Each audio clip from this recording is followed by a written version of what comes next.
Welcome into beautiful Stockton, California and Swenson Park for the President's Cup. An epic battle, USA versus Europe. The talent in Europe has continued to grow. Will this be the year they finally take home the cup? You'll find out live on the Disc Golf Network.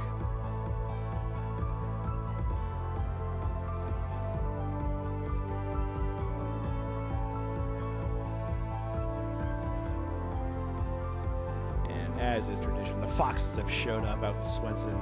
A baby fox even. Gotta love it. Taking a look at your can occur conditions. It's a beautiful day in Stockton, ladies and gentlemen. Mid-70s, low humidity. You gotta love it. Great disc golf weather.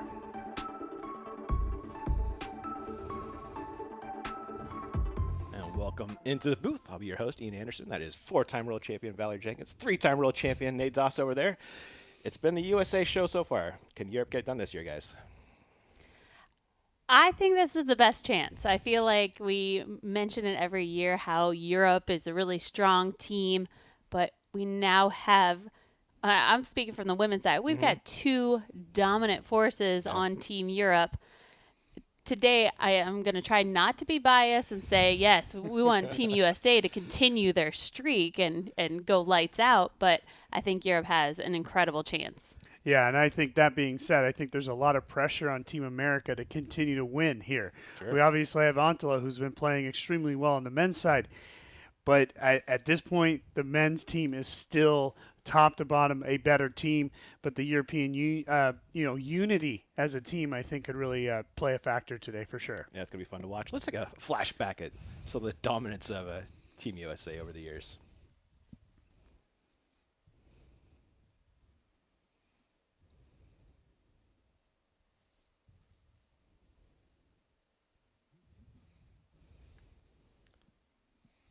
Just a moment here, pardon us.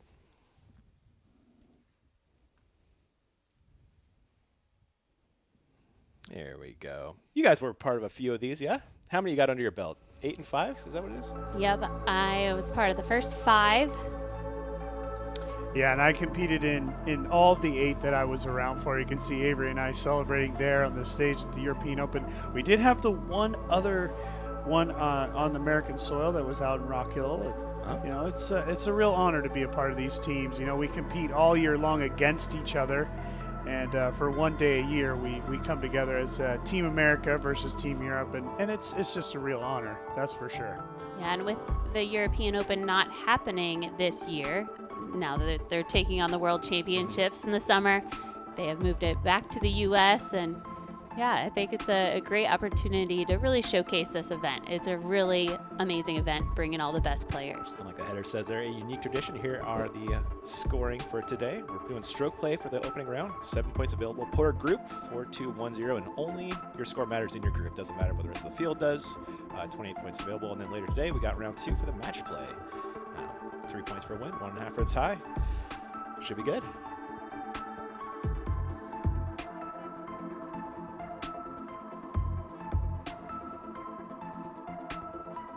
Let's take a look at your teams. You guys know that captain pretty well, huh? Yeah, Avery has been the captain a few times for Team USA when he's not on the team himself. And so last night he was at our Airbnb. We're talking over, the lineup and who he's expecting UC to put in his lineup. So this is the biggest opportunity for the captains to really make an effect on what's going to happen. They line up the players, and, you just let the players do the work. Awesome. We're going to set it on down to the ground for our man Nate Perkins with your captains, Avery Jenkins and UC Maresma. Let's set it on down.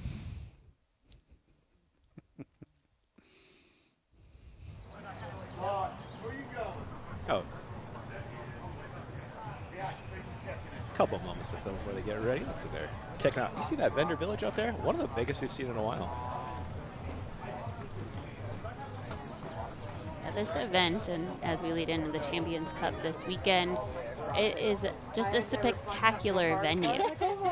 OTB Open has been a showcase, a top event on the tour, and for them to now bring a major to this facility is just, it's amazing to be here and witness it all. Our Hughes and the team have done a lot of work out here getting this ready. Add tons of T-pads, multiple pin positions. And it is time for your intros. Let's meet our teams. Hello and welcome to the 2025 PDGA President's Cup.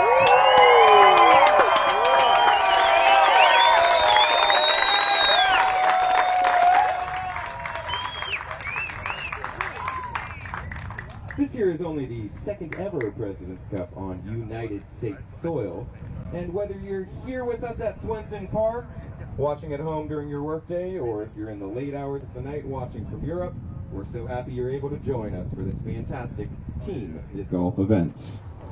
Now let's kick it over to the PDGA Director of Competition, Phil Delaunay, who will tell us a little bit more about the President's Cup format.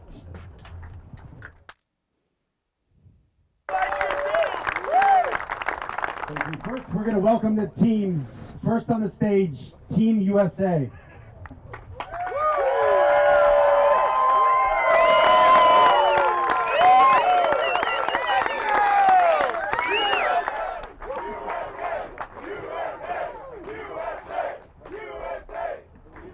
And following that, to end hopefully an undefeated spring, we have Team Europe.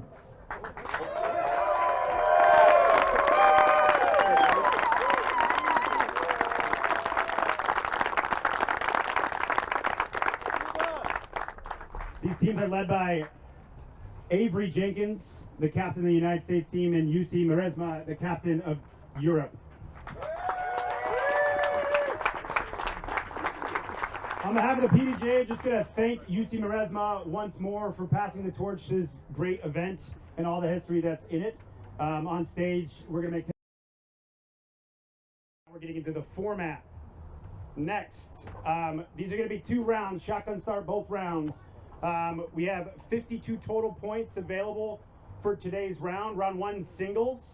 There's going to be 4 different layout or different scores.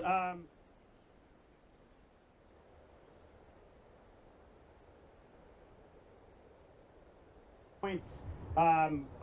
Third place, 1 point. 0 points if you're fourth on the card. Any ties will be split. The team to win, the golden number today is 26.5, will win the event. We will not do another one of these ceremonies for those of you. We're just going to get, after the last putt, we're going to have about a 30-minute break to refresh. We're going to start on the same holes. Please tune into PDGA Live, and we're going to have match play. We'll have all that broken down to as well, with a rough time of around 3 o'clock.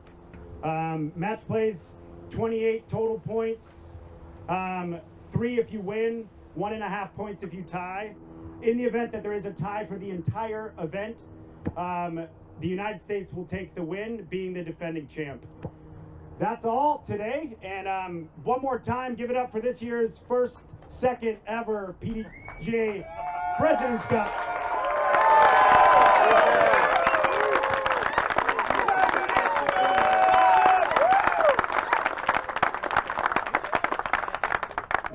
What do you say we meet our players and see what the matchups are going to be? Starting on hole 18. Oh, actually, excuse me. First, I want to give a big shout out to our alternates for the United States, Missy Gannon and Ezra Robinson.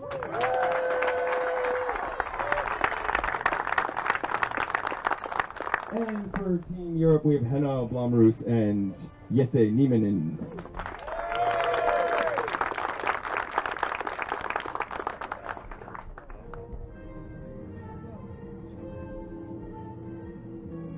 All right, let's get started on hole 18, our MPO6 matchup. From Team Europe, we have Joona Heinonen.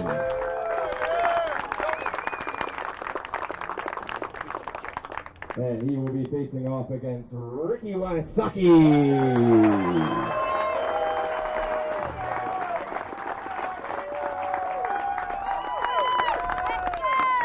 Also on hole 18 from Team Europe, we have Vaino Makala.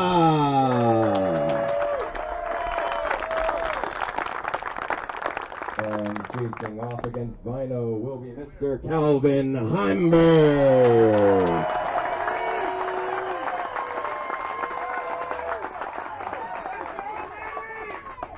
Moving up to hole 17. For Team USA, we have Anthony Barella.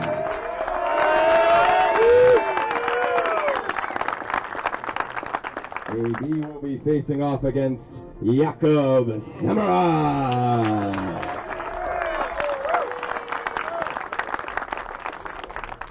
Also on hole 17 for the United States, teeing off first will be Paul Macbeth.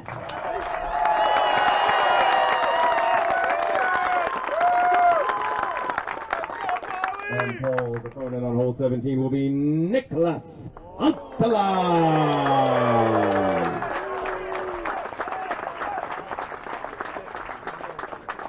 Moving on to our hole 1 matchups, the FPO cards. For Team Europe, teeing off first will be Kristen Letts.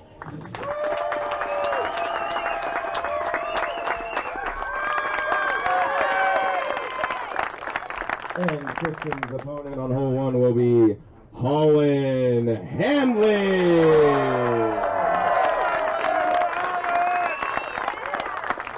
Yes, that is a matchup of the top 2 players in the world. The other matchup on that card, well, for the United States, we have Owen Scoggin.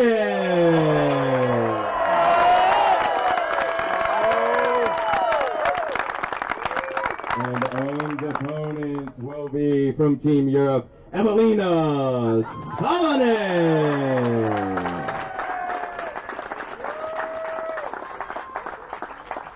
For our last card for our MPO2 and MPO1 on hole 8, from Team Europe, we will have Mr. Simon Lizotte.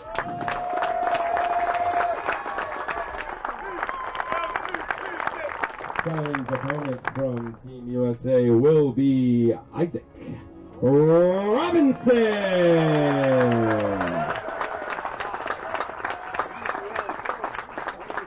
And for MPO1 from Team Europe, we will have Albert Tom. And rounding things out for Team USA, we will have one Mr. Gannon Bird.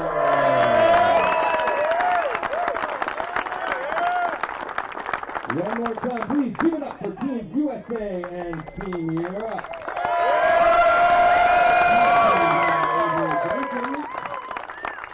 And Yuki Maresma.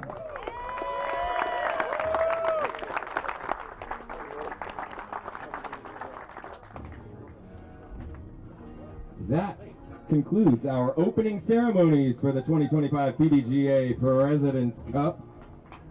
Just right now, we have published the groups to the PDGA Live, so you can go ahead and check out these matchups on your phones and find out what starting holes they're at.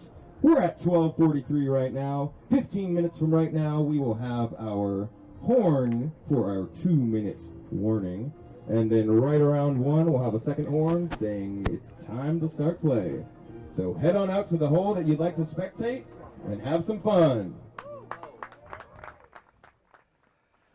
Well, we see the matchups here. Nate, any initial takes here on the little gamesmanship between what you see there? Oh, absolutely. I mean, the fact that we ended up with Paul Macbeth.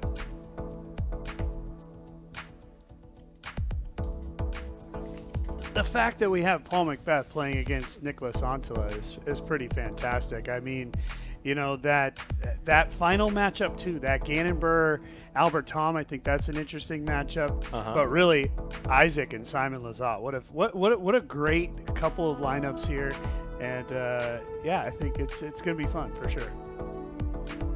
I think it's so fun. I mean, there's so many ways that it could go on the men's side. There's a lot of matchups that can happen. And for the women, it's a 50-50 chance of who you're going to play with. But I love to see, you know, Holland Hanley, #1, leading in points right now, head-to-head a bit against I would say Europe's most consistent champion in Kristen. And then I love to see the battle that's going to happen between Evelina and Owen when we get to the match play format and to see two completely different skill sets and how they can attack this course. Here are the matches for the match play. So this is looking ahead to the afternoon. Doss, this feels like kind of a punt with the Albert Tom versus Burr. You know? I don't know. I think that's an interesting one considering this course is so big. I think Albert could potentially keep up with Gannon there, maybe make a little bit of moves. But, you know, really you kind of look at it for the most part, you can see that Captain Avery really kept the men sort of in pairs. Obviously, Gannon and Isaac are good buddies. Paul and AB, of course, the same thing. And really Rick and Calvin sort of lone wolves, honestly. So, you know, I think these are good matchups for Team USA. And then on the European side, you know, you can only really guess on what UC was trying to do there. I think there's a little gamesmanship there. I like it. I like some strategery there. And our man Nate Perkins is on the ground with Avery Jenkins and UC Maresma. Take it away, Perkins. All right, Avery, UC, opening ceremony complete. UC, I want to start with you. Talk about the strategy behind placing your team on the seeds, thinking what Avery might do on his side. Well, for the ladies, it was pretty simple because there are only 2 players, but for 6 men, I kind of guessed what kind of a pairings Avery would do, so I kind of wanted also to match our team like a synergy for that, and I think we met that pretty well. There will be very interesting pairings like, for example, Niklas versus Paul. Yeah. Avery, I'm going to ask you the same question. How were you able to decide where to put your players? Didn't want to be predictable, but trying to find the unity within the teams, and obviously, you know, those pairings are good friends, and I literally could put those 6 players in any lineup and feel comfortable with it, but knowing where these players are going to line up, I knew I was going to be predictable, but it's all about where those cards are going to line up, and that he didn't know, and that I think it lined up really nice, and that's all we can do. As far as captains, put your players in the best possible positions to succeed, and I like some of those matchups like UC said.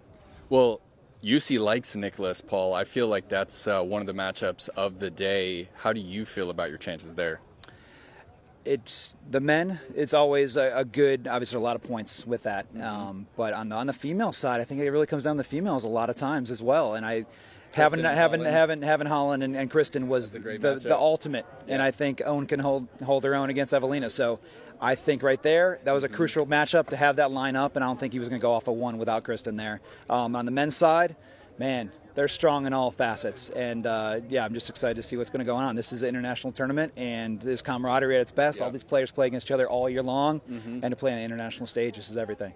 Well, UC, do you feel like the European players are going to be able to tap into something extra to win some of those lopsided match plays?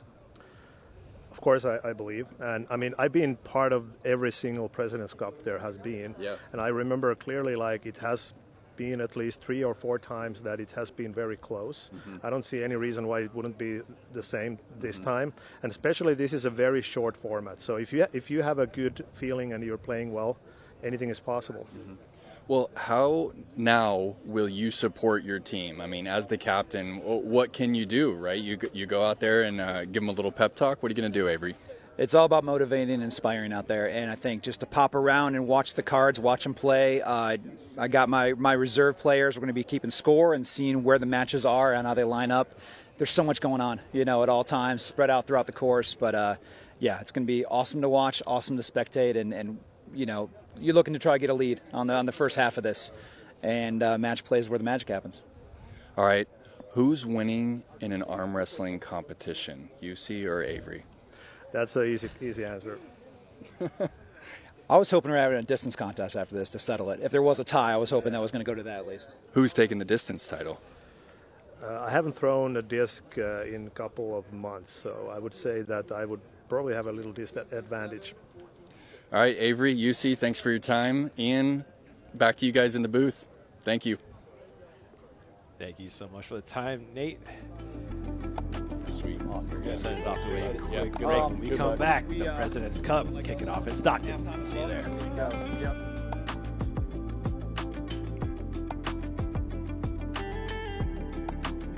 If you want to know what a disc is going to feel like before you get it, you have to check out OTB Disc. The first thing I'm looking for when I grab a new disc is the feel of the disc. It's got to be confidence instilled. Virtually in your hand tells you what the disc is going to feel like, how heavy it's going to be. It's everything you want to know before it shows up to your house. It's really, really helpful in not only finding a disc that looks beautiful, but is also exactly what you're looking for it to feel like. Of course, when you're dealing with OTB, you're going to get only the best. In a game of precision, when a miscalculation can mean the difference between winning or losing, you require instant, pinpoint accuracy.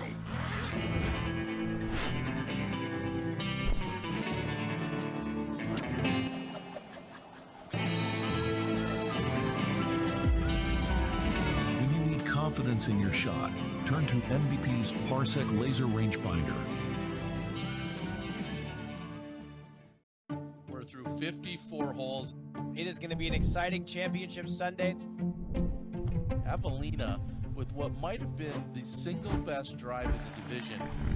Evelina has been so good at throwing those direct lines. 2024 PDJ Champions Cup presented by Bushnell winner, Evelina Salinas.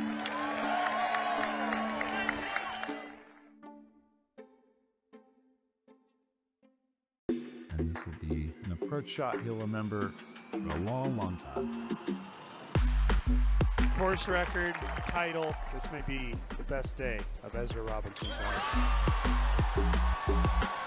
The legacy of the Robinson brothers grows today. Supreme Flight Open champion and first time Elite Series winner, Ezra Robinson.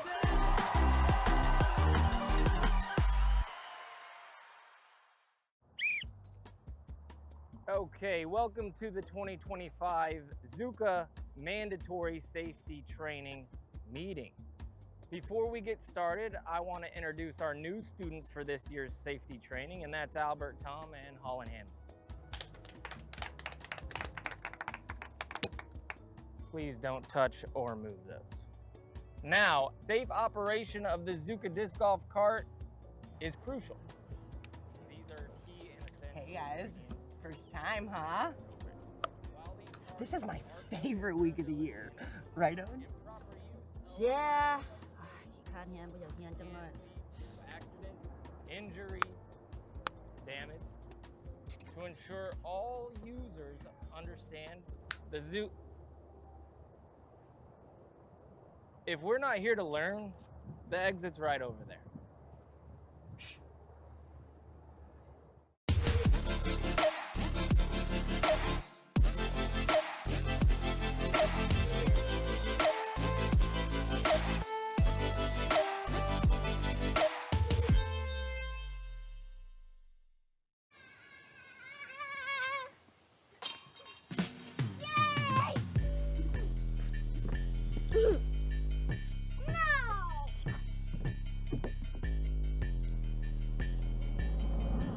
So the no way!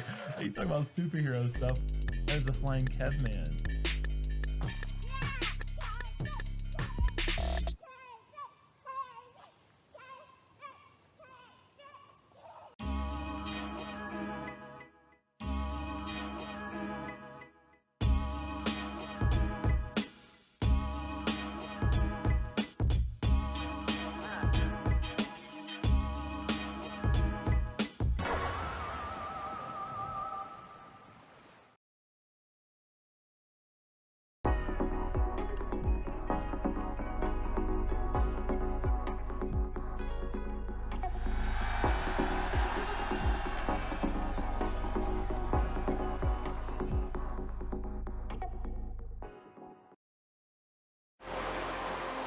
Congratulations once again, Team USA.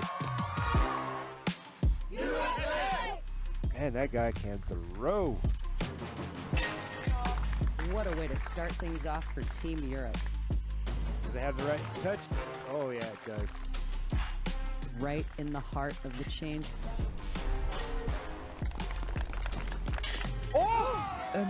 amazing shot from Elle Hansen.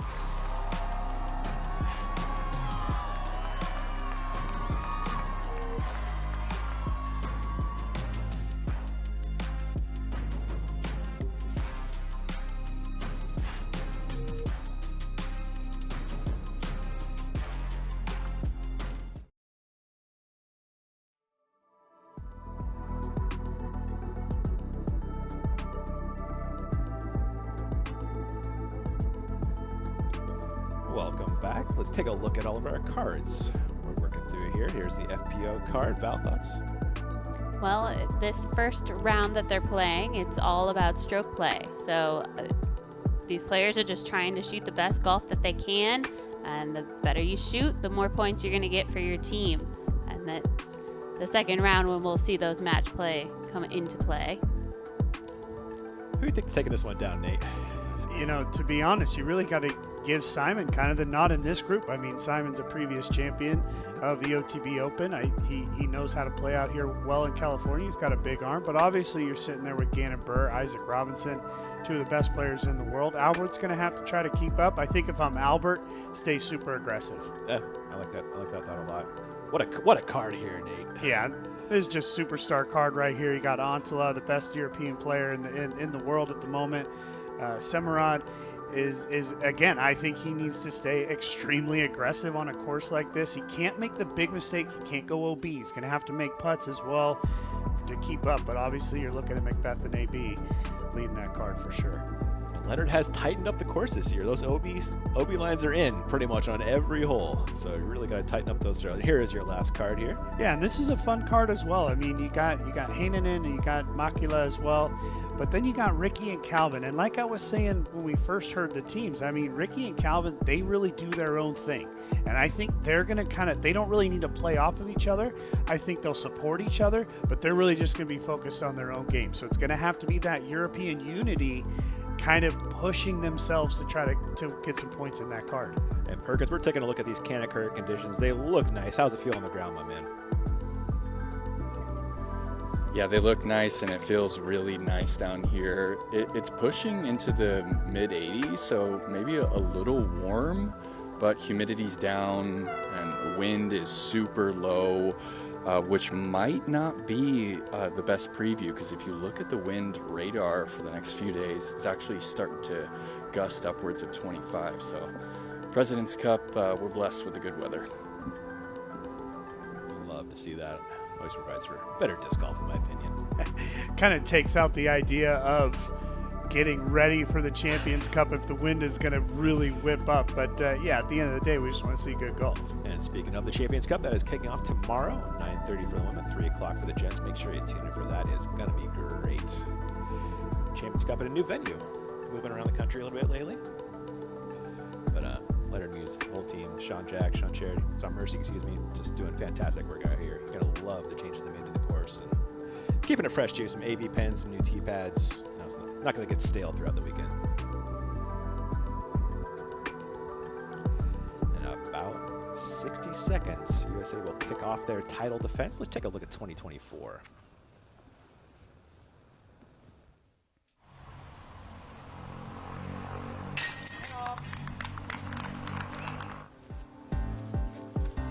Pressure putts, and I think this is always a great warm-up for a big major tournament ahead.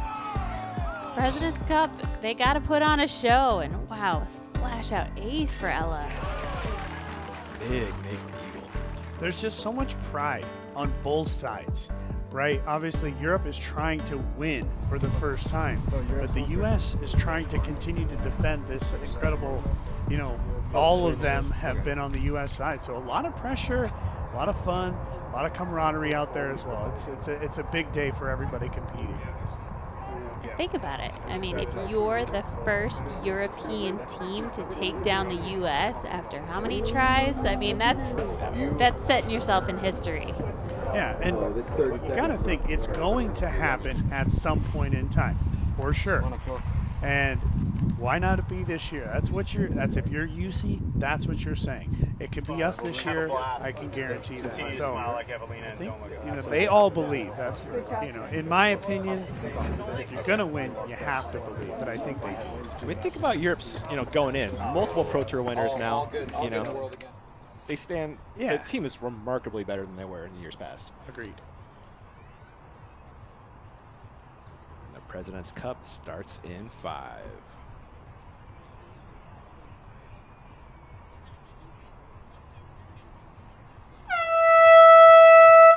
Showtime.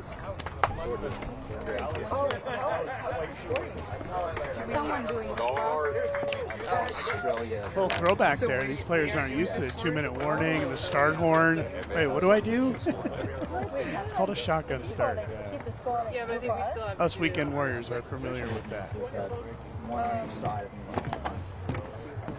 And this is the first time that we've seen the shotgun start at the President's Cup. And normally it's a staggered start. You have tee times, you roll out the groups, and thinking about the captains and how they're going to have to keep track of what these players and how they're scoring and who's getting points across these 9 holes is going to be a lot of work for the captains to be hustling around.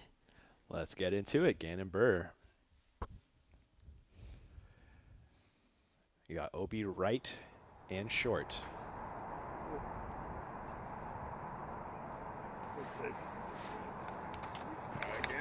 All that pompous is out of bounds. Yeah. Good luck. So good luck. Good luck.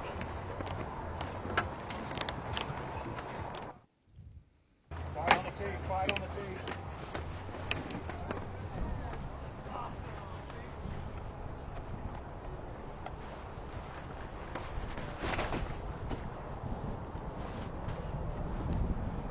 Hole 1 is a reachable par 3, but really provides some low ceiling, and there is a Velcro tree that Kristen just connected with.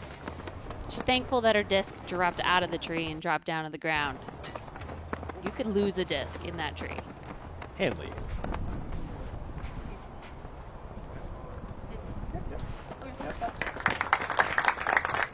For a long look at 2.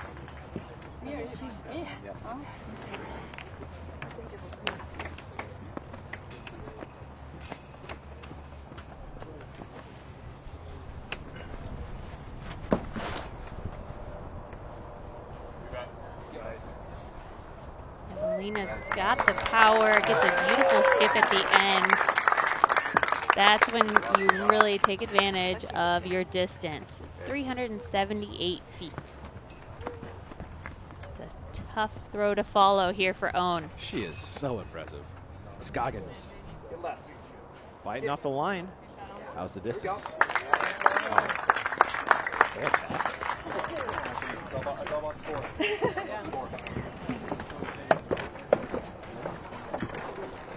They are off. Let's jump over to Macbeth.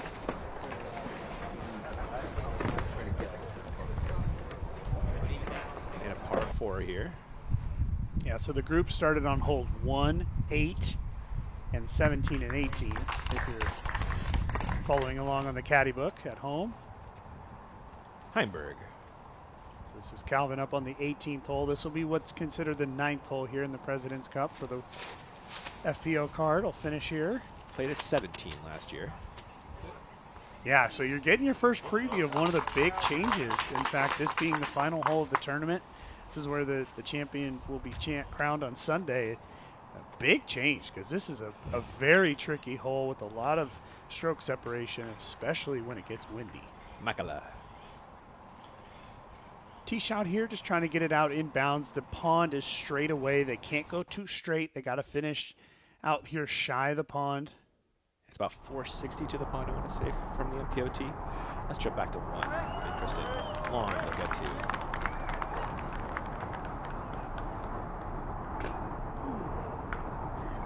My goodness. Off the top goes that. Easy 3 coming up, though.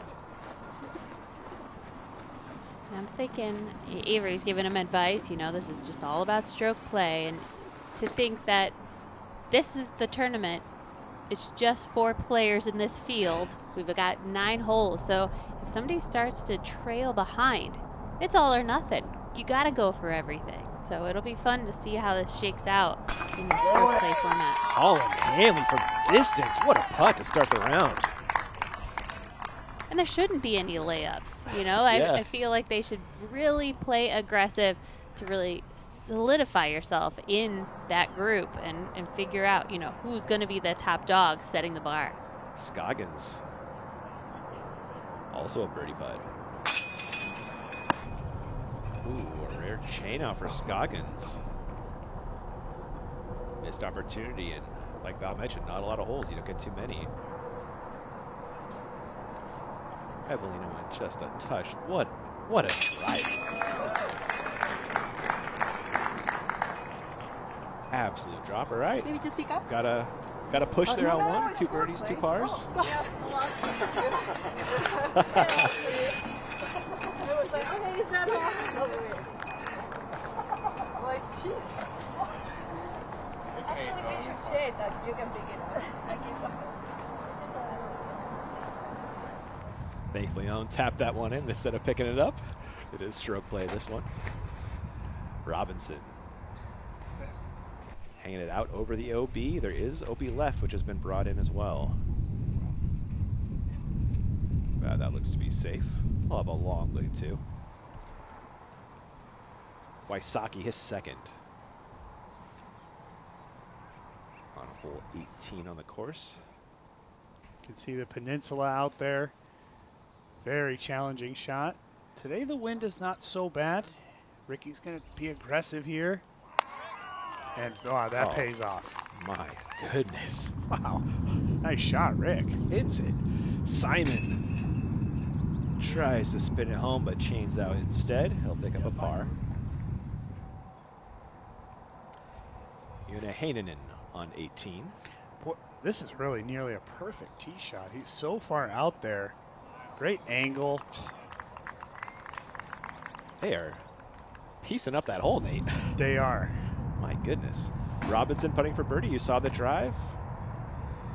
And we also saw seeing him hit the cage. You don't get a lot of time to find your putt today, do you? No, not at all. You gotta come ready to play. And really, you know, again, it's only 9 holes. And it doesn't matter what anybody else in the course is doing, just your group, as we've talked about. So you don't want to get behind too early, too quickly, because you just run out of holes too fast. And to me, it is a little bit of an old school thought here, but talking about final 9s that we used to play back, you know, in the mid 2000s and before that.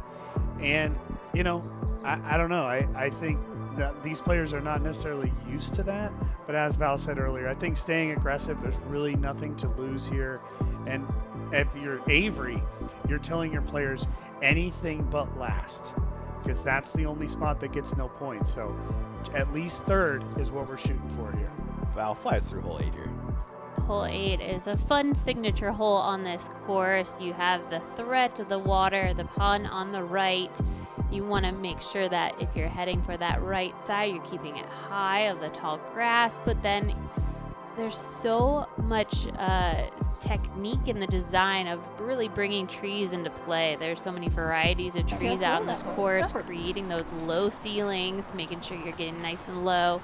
So you really want to throw that hyzer line and just drop it next to the pin instead of that direct line to get that skip maybe past the basket or too long. And there's a really a tempting drop zone on that hole as well. Oh, there is. If you do go a B. Back on 18 for Heimberg in his second. A little bit of pressure here on Calvin. A couple guys throwing good shots. Calvin steps up big. That's a great shot. Just chipping in that little slope right in front of the basket, slowing him down. Burr.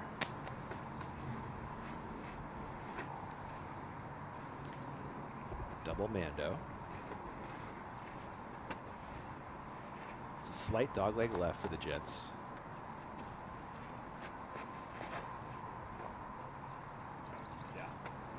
Let's go, G. Arguably, the Mando's not that big of a deal. Certainly seeing two big M's out there isn't that nice, but oh, wow. Makala using all of the basket to get that one home. Hanley on hole 8.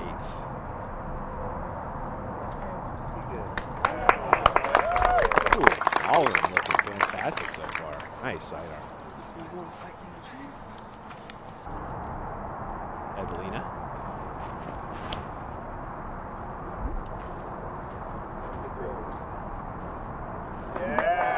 A lot more to get through on that right-hand side, but Evelina comes through clean. 2 dimes through 2 from Saladin. Kristen.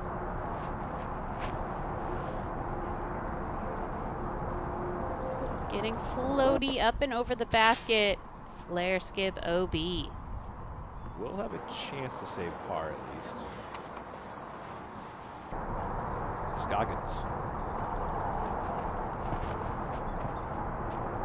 So put a little more flex on that than Kristen, and everything's working nicely.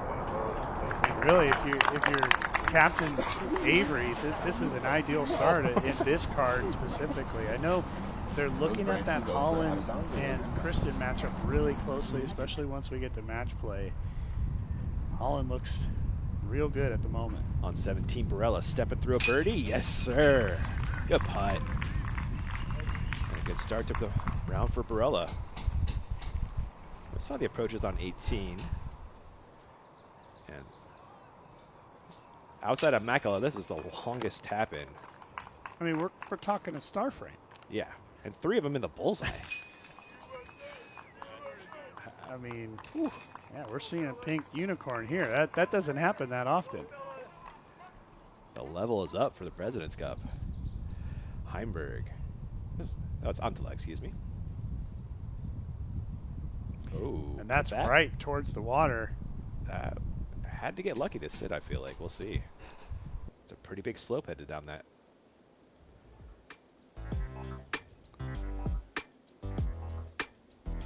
The scoring's going to happen so quickly because everybody's out on the course and scores are just going to come in simultaneously. And so these updates are crucial.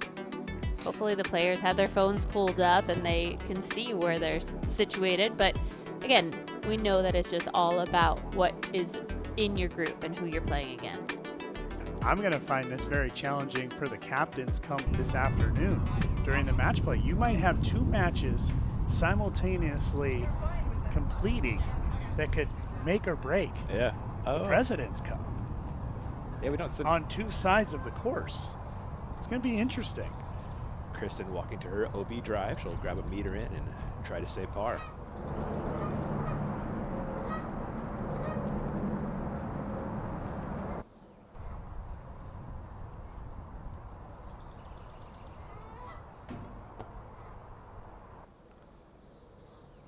Finding the cage on the elevated pin will be an early bogey. Wow, will be 1 over 2. Scoggins has this to get under par on the round. Missed a shorty for her on 1. See if we can get the redemption putt. You knew it. Scoggins doesn't miss 2 putts in a row.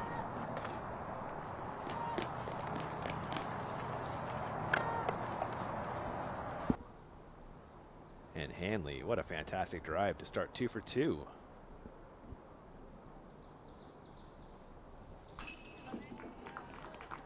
Perfectly done by Holland.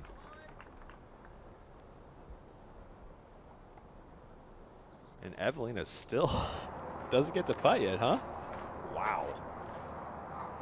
Again, it's just so difficult to get that close to the pin with all of those branches that she had to beat just to get under. And then, of course, the tall grass to get over. And avoiding these guardian trees at the very end. It's a tough hole to park. Through 2 holes, you just had, what, 5 feet of total putt? She says, keep it going. Best thrower of the disc in the world. Oh, no question about that. So for her to be in bullseye, that's a huge bonus. Wysocki. We are back on hole 1 with this card.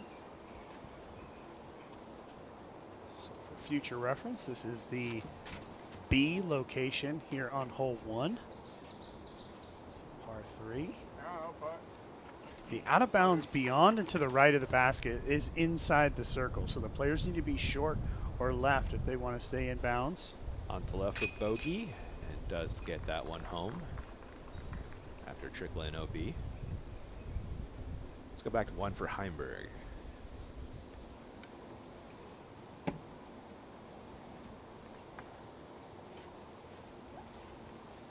He has to pay royalties to Joey Buckets for wearing that hat.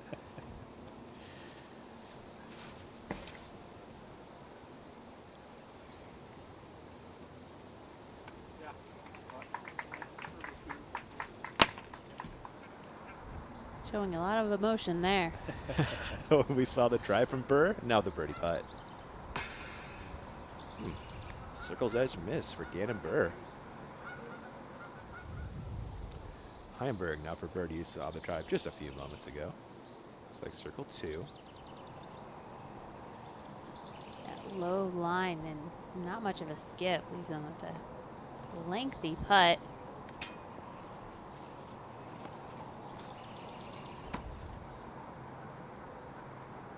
Robinson for birdie. Perfectly done. Hey, you start to look at the scores next to their names. I mean, Isaac under par on that group. Back when we saw Antela make that bogey putt, also Semerad bogeyed over there as well. So that card is already Team USA 2 ahead on the Macbeth card. A 2 for 2 start there for Vito Mekala. Wysocki to match that. So you can see how close the out of bounds is beyond the pin. You can see that white line very close. Like I said, inside circle 1 beyond the pin. I think I got it 20 feet on our walk this morning. Nice. It's right there. A glance off the chains for Wysocki. Let's go back to Holland Hanley. 2 for 2. Can she make it 3 for 3? No. It's 180 feet to get through those Mando trees. It doesn't sound like a lot. It seems like you could hit it, but it is so daunting. And then it's about 20 feet between those true trees. This is a hard shot to hit. Evelina gets inside the Mando. So she'll at least a par you'd expect there. Not great, but it was safe. Scoggins.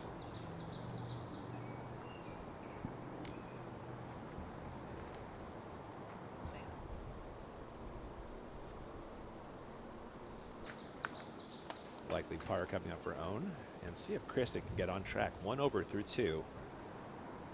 Step 1, make the Mando. That's really what should be on their minds.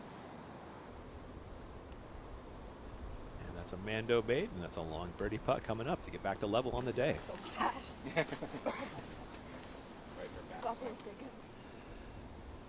Second shot for Macbeth on 18. He's just laying up. He's a ways back, isn't he? He must have caught something on the way out. Yeah, he hit a tree early, kicked left here, stayed in bounds, but smart play there from Paul, because from that far back, it's very difficult to control the speed as you head into that water-surrounded green. Robinson. Isaac leading this card at 1 under. Yeah, Robinson played well at the OTB Open last year. Okay.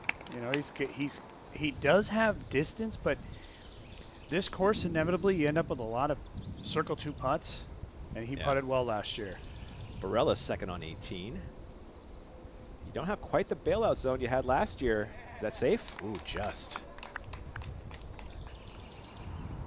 Yeah, everything got the major cinch. It sure right? did. Everything's just a little bit tighter, a little bit harder. Leonard called it boiling the frog. You know, you just continue to bring the ropes in, a little couple feet every year. Yeah, I like it.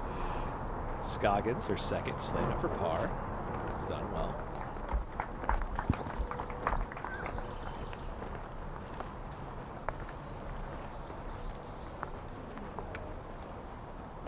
And you see that Macbeth Barella card scores already, Nate? Yeah. Macbeth and Barella 1 down.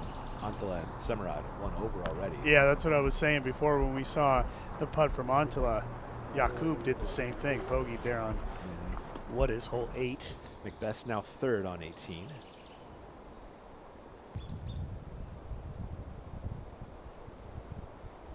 Short. Miscue. Short OB. We're looking at a big number here, especially if that didn't hit in bounds. He's going to have to play from way back. Going to be difficult to get up and down. It's a long birdie look for Kristen.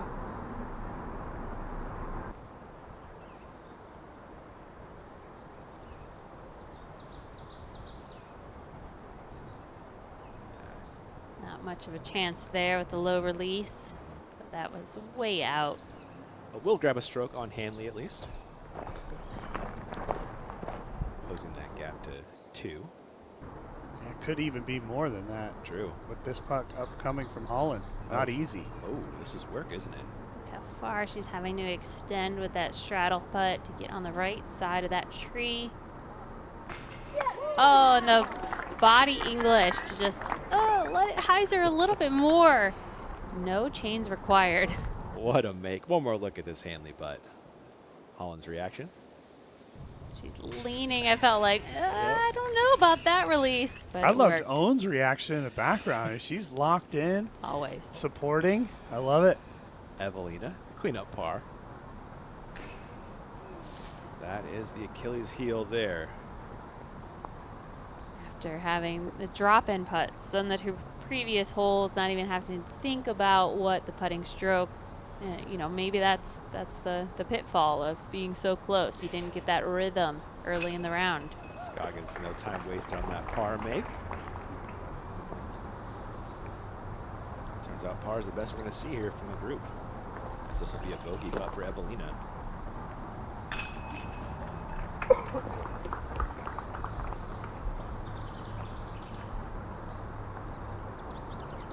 Par drop in for Latin.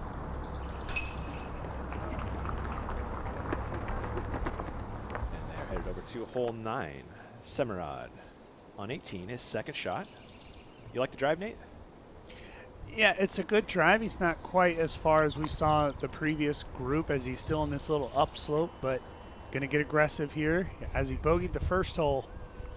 And nice shot there. Inbounds, chance to make it up. But with Macbeth struggling, real big opportunity. Tom.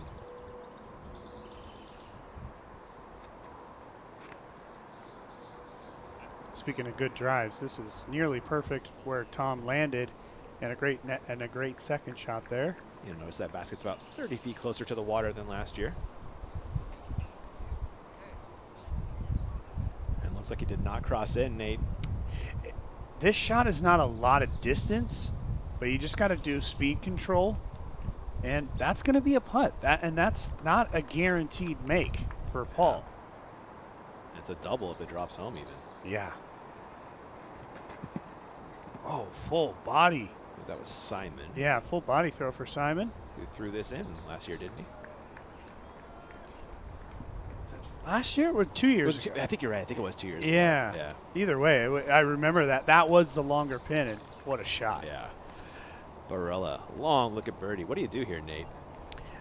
In this situation, and I think unless you really have to go for it, I'd lay it up. I mean, there's so much. Wow. Well, my goodness. Wow. Come on. That's huge. I mean, that's a 60-footer, man. It's a 60-footer, and look at how close the out of bounds is beyond the basket. Wow. Great putt there from AB. And there wasn't a ton of deliberating over that putt. It was just step up, and he knew what he wanted to do. And this is Macbeth going the wrong way, picking up a double. I gotta think. I was sort of reacting like we're in the Champions Cup. I gotta remember this is a 9-hole beach or card situation, and those guys were already over par, the other two. So, yeah, smart play there by AB, even to give it a soft run, but he nailed it from 60. It had great pace, didn't it? It did. Yeah. I don't even think that would have gone out of bounds had it missed. Yeah. Tournament, pretty sure he lays that up. See that? Unless it's final round, one behind kind of deal. Yeah. Still stacked up on the women's card. Dogleg right for Scoggins. Fires off the forehand. A huge flare skip. That should be green, yeah. There's a line. It's close. Yeah, it is. So we got to drive around the course a little bit with Leonard Muse. You went for the Yeah. walk around the course, and so it was fun to hear the insights on his design. And I'm thinking he was mentioning they're mowing tomorrow, so we're going to see even more skips. And so players really have to be aware of the disc angle and how the disc is hitting the ground with so many OBs out here. Of course, can play really fast. That's an ideal drive from Kristen. Perfect position for her second. Yeah, and that's a pretty big point right there, Val. If the fans, the other players are watching it, they're going to mow some areas tomorrow morning, and then that'll be the final mow. And it's a 4-day tournament. There's going to be adjustments to be made with the skipping as this grass gets thicker. A little fluffy from Holland. That's a tough second there. We'll see what she does with it. Still has that water carry. Salonen.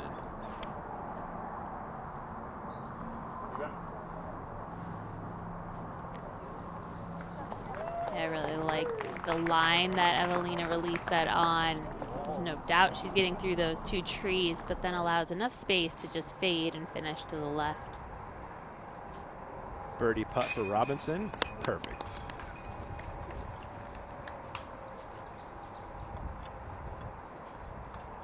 Birdie putt for Lazat as well.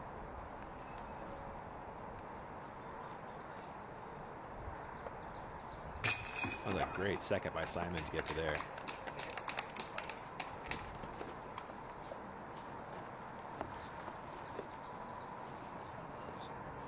Tom, also for birdie to get to 1 over on the day. Started with a double, unfortunately.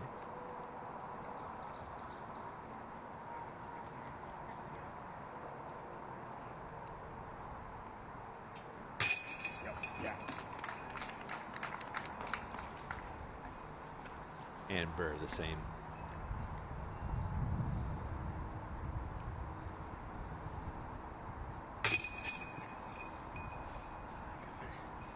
Ooh. Can you guys believe that? No, it's a bad miss, and he now has missed 2 in a row because on the previous hole he missed what you would expect is a very makeable birdie putt for Gannon. So it's an interesting start. Someone shake that kid, wake him up, man. Yeah. We all know Gannon, especially in the 4-round tournaments, these longer weeks, Gannon really builds up, sort of bubbles up to the final round. But this is the President's Cup. There's no waiting, as you said earlier. You got to get going right off the bat. Back to our opening hole, hole 1 for Barella, taking the forehand line.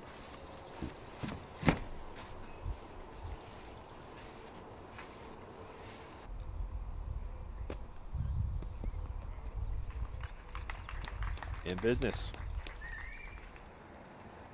Robinson, touchy backhand hole here, Doss. One of the signature holes here. OB very close by, beyond the basket. OB left. And perfect. Wow.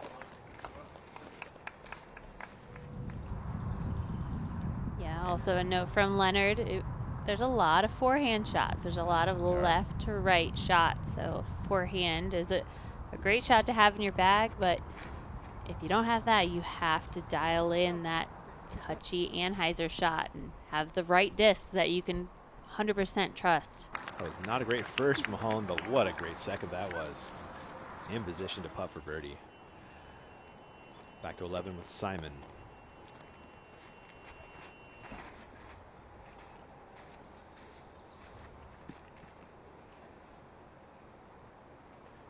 That's the typical shot. You're going to see these players throwing the S shot way right. Really try to, it's very fast up there by the green. Trying to play that skip, kind of that skip roll is ideal. Scoggins, this is low. Can it skip across the water? Maybe. It tried. No, it sure tried, but I don't think it did the job. Evelina now. Oh my gosh, and Evelina is just way up there. It fights through. Didn't it? It Yeah. did. Green flag. Ooh. That was explosive. So much power. Even if she throws it a little low, she can just power it through the tall grass. That's James Proctor on the bag right there. Gannon Bird, dangerous birdie putt. So tournament layup, President's Cup, go for it. Well, I like that. I think rethinking what I said earlier, I think staying aggressive is critical. Kristen second after an ideal drive. You can see how much space there is on that left side to bring this sidearm right underneath the pin. Beautifully done. Just think about that hyzer line that Evelina, if she threw it a little bit higher, that's what she would have liked, but how controlled you have to throw with the perfect amount of power, amount of angle to slowly skip or stay near the pin. It's tough to do. Birdie putt for Wysocki, finds the bottom from distance. What a make. Rick's got that working. The field should be worried. Scoggins now her fourth after her OB second. Just needs to get up and down, limit the damage.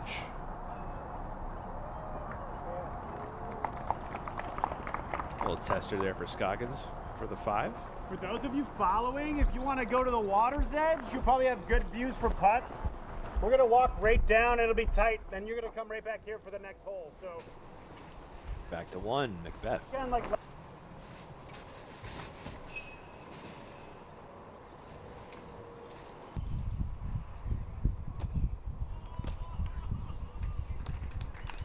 Great view from behind the pin at how close that OB is. Makala. I believe that was a par save. Yeah, that was a par save. Some Cobra chickens doing their thing here. and it hurt.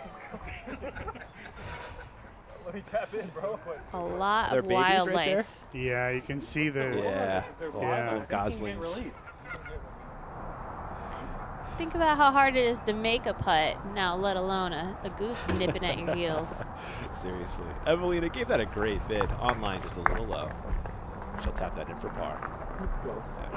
Gain at least 1 stroke on Scoggins. I was say how much wildlife there is out here. You've got thousands of ground squirrels, and then of course the foxes.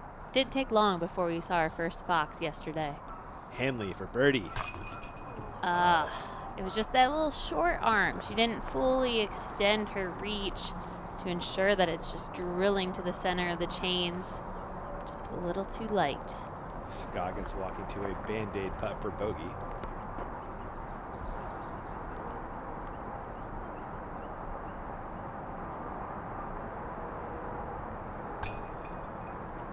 Ooh.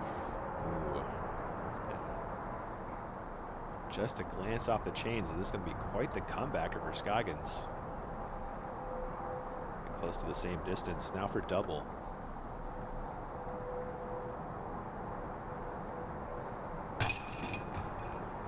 Perfect putt there. A stroke too late if you're own. Kristen, a birdie putt. This to grab a stroke on the card.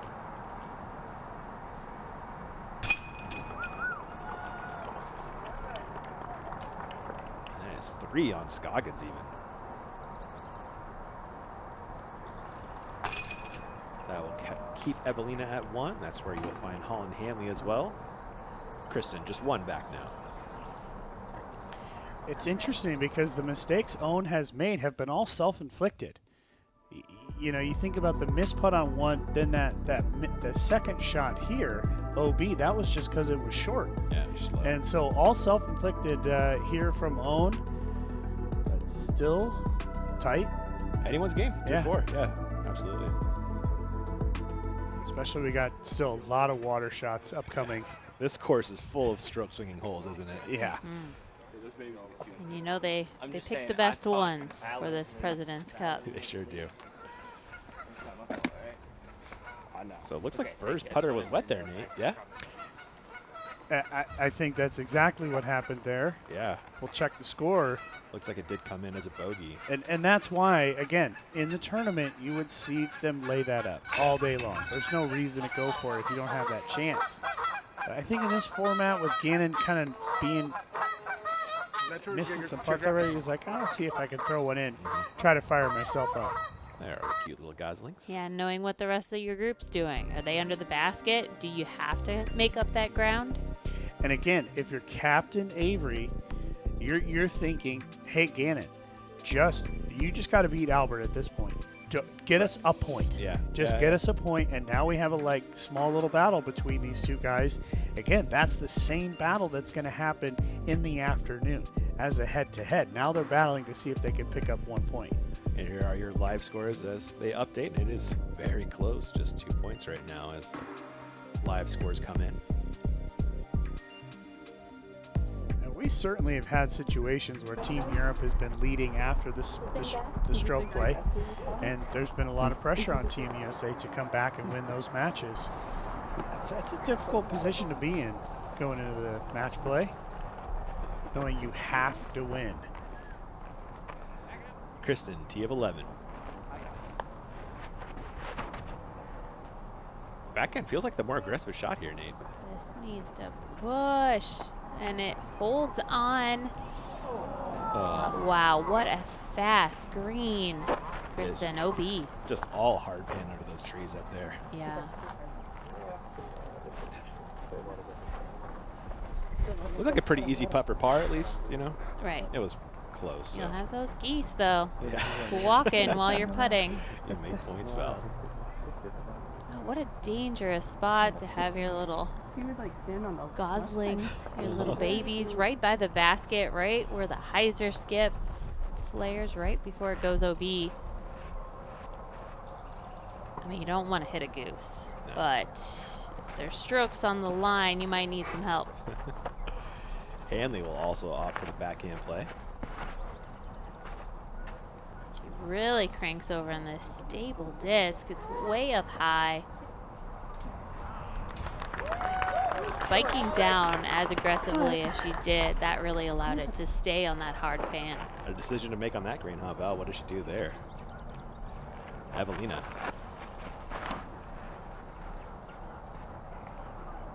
This needs to hold on. Oh, yeah. Too good. OB long. There's not much you would change out of that shot, though. Just have it slow down a couple feet sooner. This is why this hole is so challenging. It's all about nose angle. That's why that little twisting turnover that flexes back, it kind of skip rolls, is better than the direct line. This is... At least it landed safe. Yeah, it skipped off the pathway there. Yeah, so... Should be up there for an easy up and down 4 for Scoggins, but this hole flashes some teeth. Again, totally self-inflicted by own. She just has to throw one 40 right. Yeah, we're just... Yeah, play the safe sidearm. Yeah. Varela for birdie. Back on hole 8.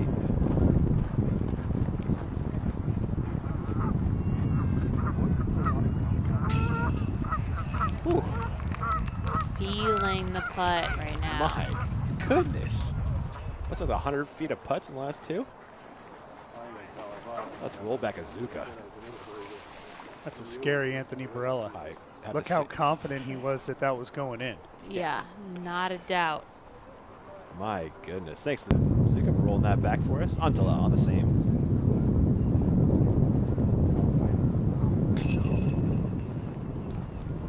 I just think, too, there's in the President's Cup, playing the stroke play, you can put a little bit of an intimidation factor on your fellow playing competitors. You almost want them to think, how am I going to beat this person in that match play? You want them to start to question it because they're playing so well. AB doing a good job at that.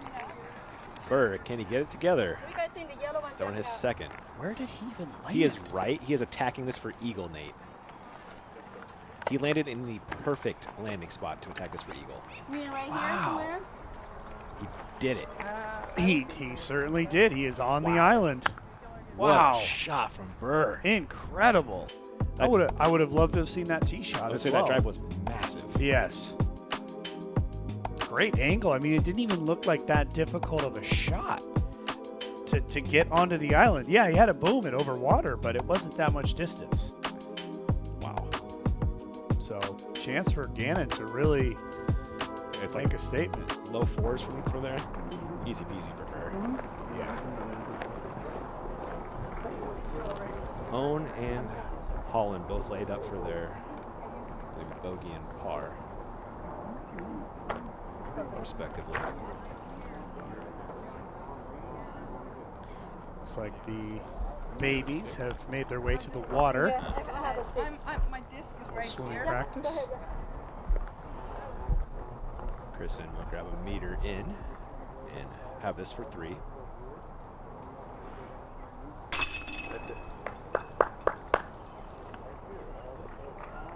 I'll keep her level on the day. Evelina has this to stay 1 under and tied with Holland.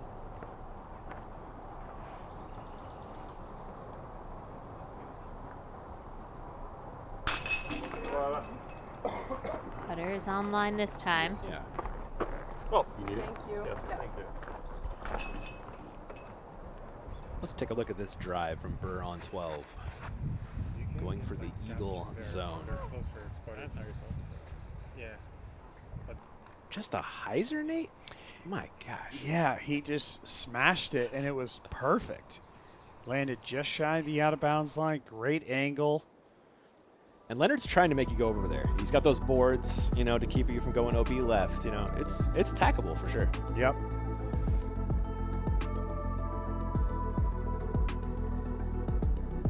Going back to 8, Semirad.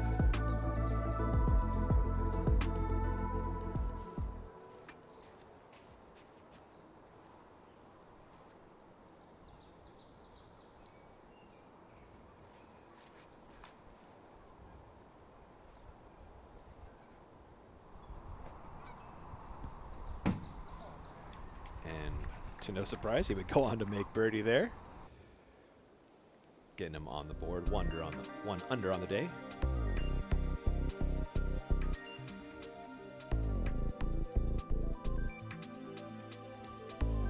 And Barella out in front on that card.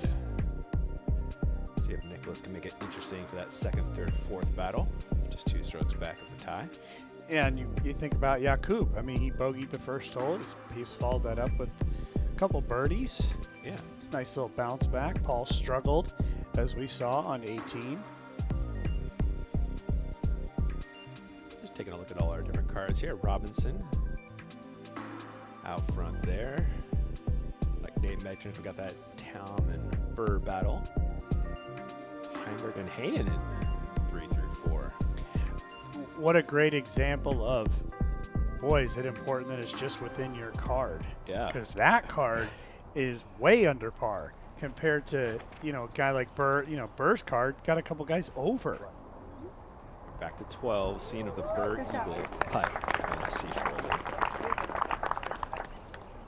Nice drive from Kristen. Hanley up next.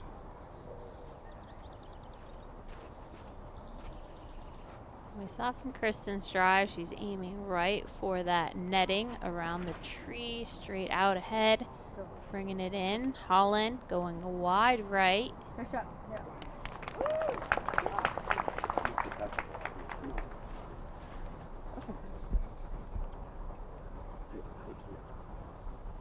Evelina.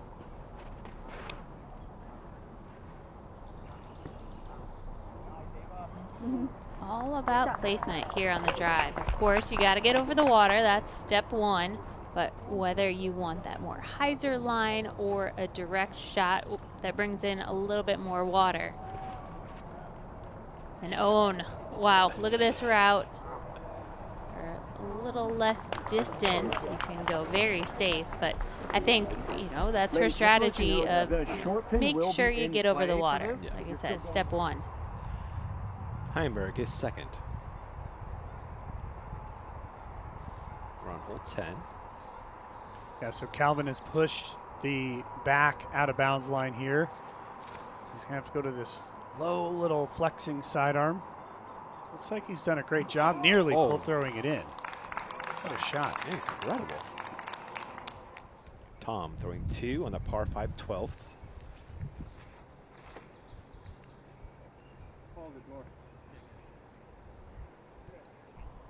Attacking this basically island green, and he will also have an eagle bid.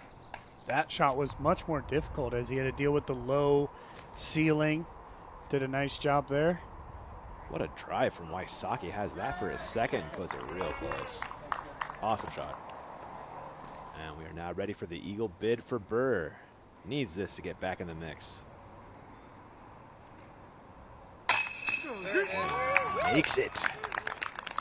Oh, Tom will have a chance to answer, huh? I was just about to say, it feels like these two guys, they were both 1 over, both the bigger, big throwers. Chance to make eagle match each other. Heimberg coming back for birdie. Perfect. And now the eagle bid from the other side of the green for Tom.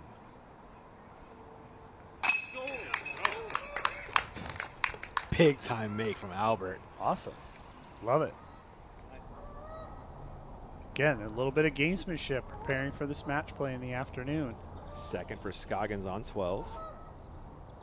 Way more technical shot for Owen than the other players. And because she didn't throw as far off the tee, it makes that getting to the basket on that second shot even more difficult. She pushed that nicely up the fairway, though. I think she's out of the ceiling issue area. Wysocki was parked for birdie on 10. Now on 11.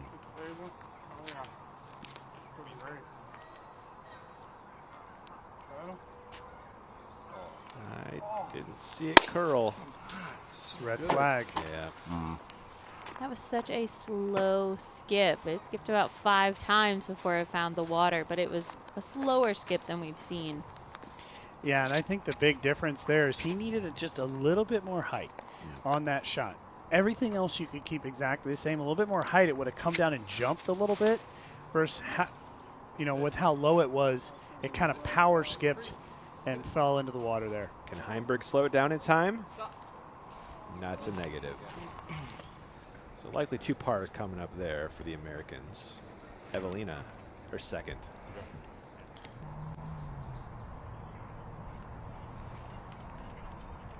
Progress made. On the same, Kristen.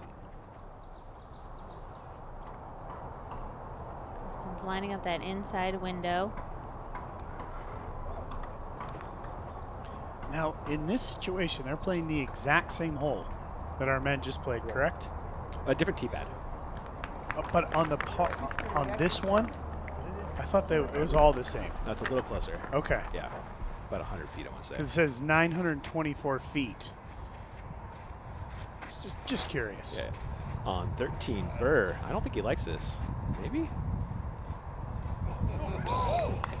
Oh my goodness. Makala.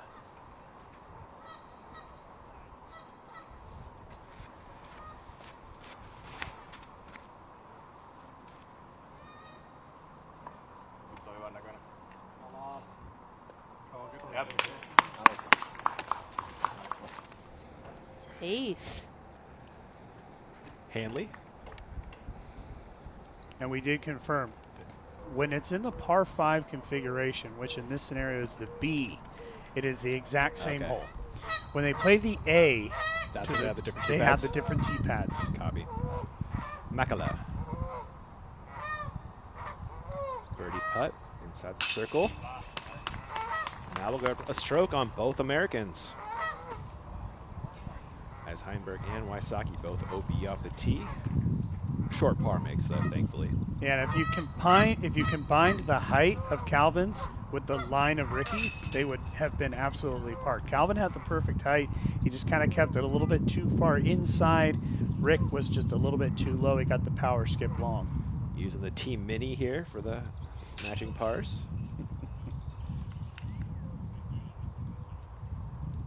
And Hainen will drop in par from 3 feet. Keeping his round going, 3 under. That card is smoking the course right now. Oh, it's a little slowed down, but I'll knot it up. The captains are really worried about this one right here because at the moment you're splitting those points up. Yeah, but you're bringing it down to the line, bringing it down the last few holes to figure out who gets those big points. What a shot from Evelina. A bullet onto this island green for a drop-in birdie. remember how we started the stroke play? That card that's all 3 under, they all parked hole 18. Oh, yeah. Right? Yeah. They started hot. Now they're going to finish on 17, which is one of the biggest stroke separations on the course. So it'll be interesting. On 13, Lazat.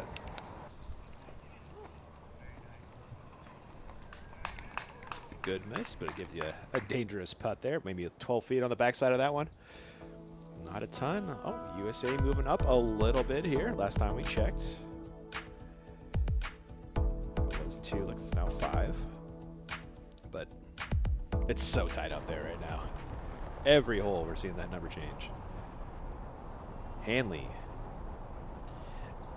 And very quickly, a couple birdies, couple bogeys, that, Calvin Ricky card could easily go all to Europe. Yeah. What a shot from Holland Hanley.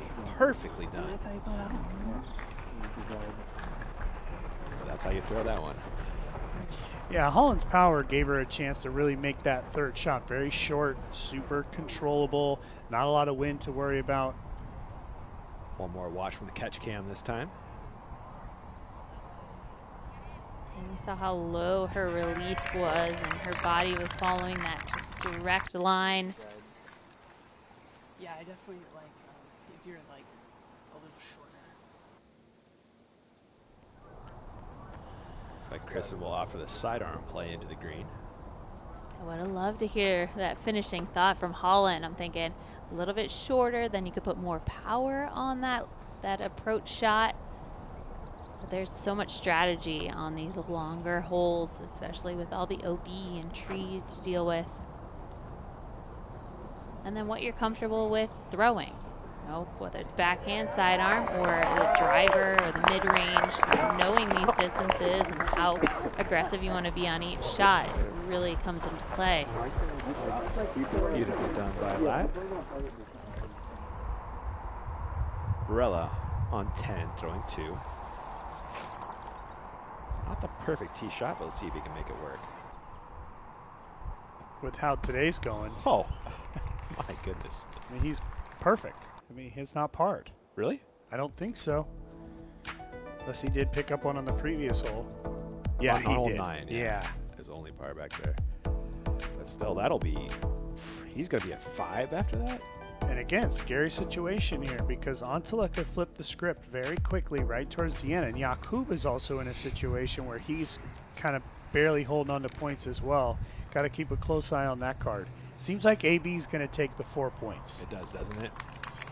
Looking pretty unflappable right now. A beautiful 4th from Scoggins that should lead to a par. Back on 12, Makala.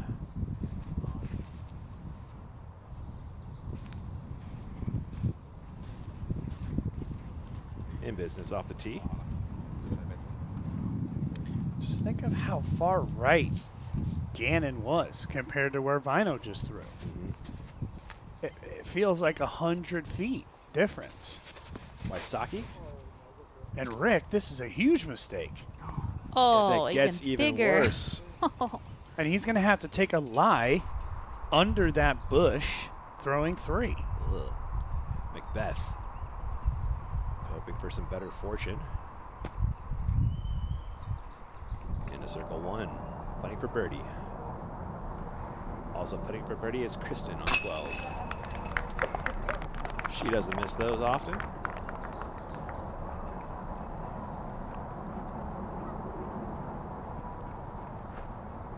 Evelina also has a birdie look. Yeah.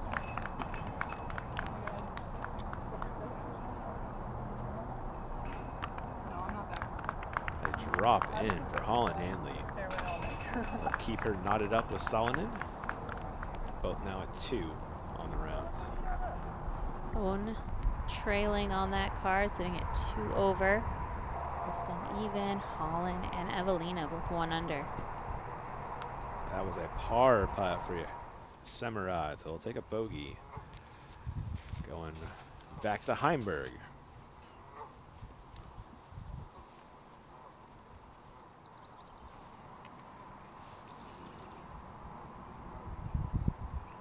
So he might have eagle in mind with what he's looking to see.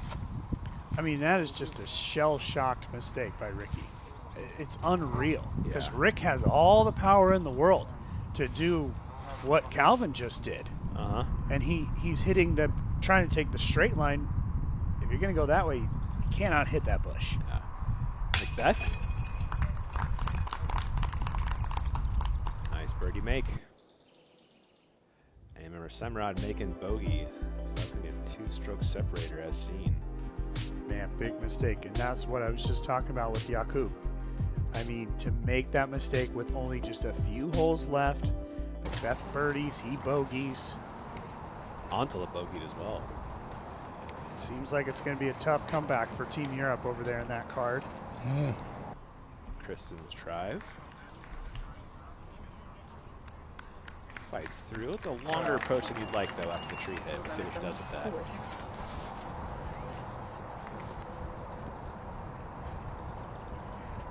Hanley.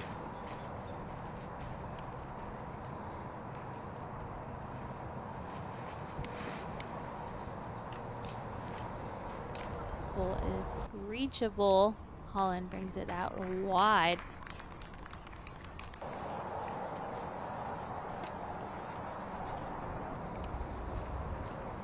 Salonen.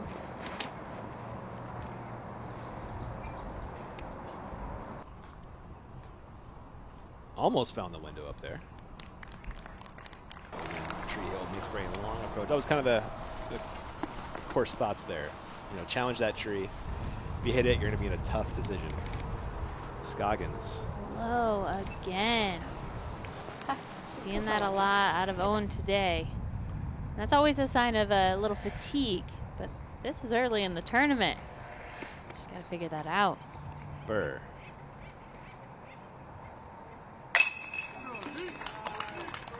Somehow gets that birdie in. He hated that drive. It skipped in nicely, though. And the women back on the tee on this exact same hole, they're playing this hole as a par 4. Right. So that's that longer tee pad. So you really got to put yourself in, trying to get past that big tree to then throw onto the green. Yeah, I think it's like 360, 380 if you hit that tree.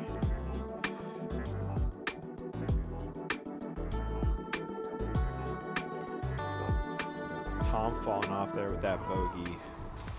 Yeah, it's just you don't see Gannon coming backwards at that point. Yeah. You know, a couple of shots. Albert's going to really have to make something happen. So Ricky's going to move to a drop zone here. Actually, in this case, I think that's very fortunate. Yeah. Because his lie would have sucked. Yeah. That's a good third, at least. And it's just the worst thing when you're choosing the super safe shot and then you go OB and then almost double penalized. If you were to have to take that shot, you know, really makes you rethink your decisions, especially with the major coming up this week. That was Burr off the tee clean. Back to Evelina for her second. A lot of distance needed here. I don't know about this one. So high on the release. Oh my goodness, it sticks. Not what she wanted there. Definitely really bringing that left side OB into play. Classic sheepish Evelina grin. Calvin was just safe off the tee. Does he attack the pin for eagle or does he lay up? This looks like a layup. It's. Oh. Correction coming in. He was OB off the tee apparently. So that was his third. He'll be throwing 4, trying to get up and down for par at this point. Back to 13 for Kristen and her second across the water.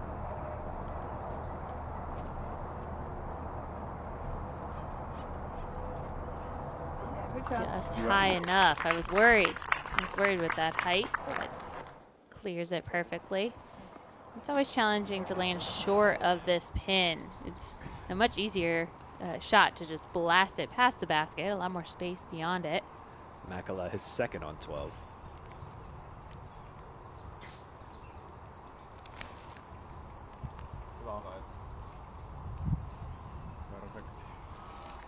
Playing it for the birdie. Hanley throwing 2.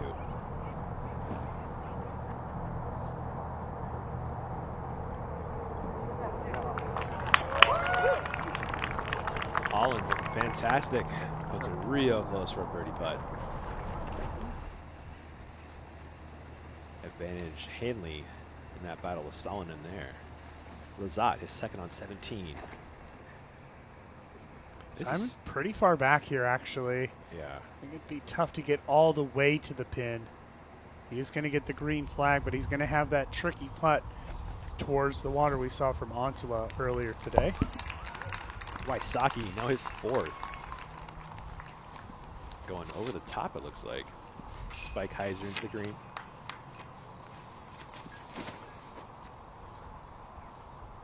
Wow, to have this much accuracy. You knew it was parked before you even got there, Val. Wow, he's just picking a point in the sky. And there's no clouds to aim at. Just picking a point and hoping the distance is there. Barella is locked in, ladies and gentlemen. Oh my goodness. Wow. You still have time to set your fantasy disc golf lineups. If you didn't have AB in already, I don't know what you're doing, but. Yeah, his putting style is just beautiful. He can give his putts a run, but it's not too aggressive. It doesn't have too much power, too much spin to go long. And he could just put it on line. It gives him a lot of chances. Back to 17, Robinson attacking the green. With great effect. Heimberg. We believe this is his 4th.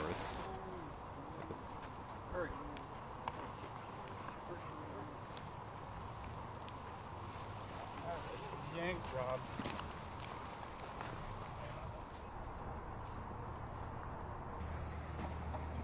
Evelina has a very long look at birdie. That should turn into a par. Burr, second on 17. It's a little too straight.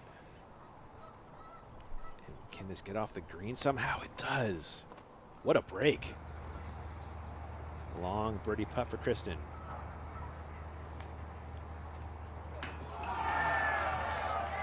That's short. Thankfully stays on the ground. Yeah, and from that angle of where she's putting from a hyzer, just the right-handed release is going to finish off to the left, avoiding that slope to the right and behind the pin. Scoggins' bogey cleanup. It's done nicely. She's moving the wrong way with not a ton of holes left.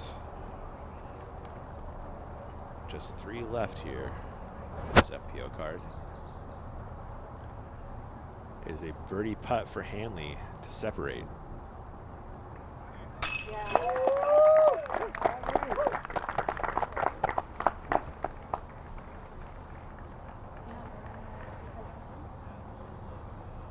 And it's a par putt for Evelina.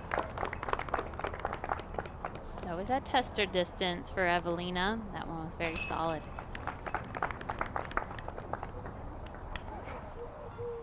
Heinonen, his 3rd.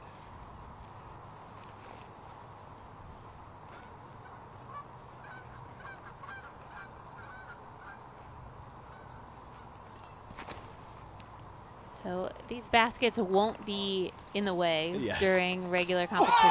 Oh my gosh. That Good was thing- in the way. Good thing it got in the way. What a shot. Let's go. Exactly. It was in the way of his disc. One of them was. What a shot. Beautifully done. And that gives him the lead on that card. It does. As well. That's almost what he kind of needed just to break the tie up. Wow. Wow, a bonus. I mean, it's already exciting enough to throw it in from that distance, but then, boom, he's at the top of the card. And I mean, worst case scenario, now Rick and Calvin both at the bottom. Now, of course, they can still jump up. But at this point, the U.S. only picking up 1 point from that card. Early contender for your OTB shot of the day there. Mark it. And despite the eagle there, U.S. still out in front by 4, though that did shrink from last time we checked. And AB just one par through 7 holes. Man on fire. Heimberg, par putt.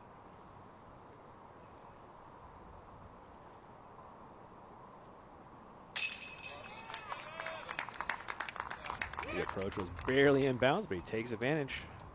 Grabs the par. Not a bad score after the OBT shot. Makala has a putt for birdie and grabs second place on this card.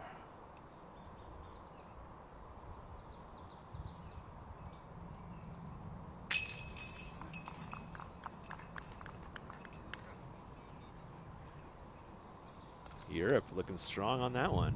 Yeah, like I said, that leaves Team USA just taking 1 point off that card. There's the par for Wysocki. Sneaks it over and in.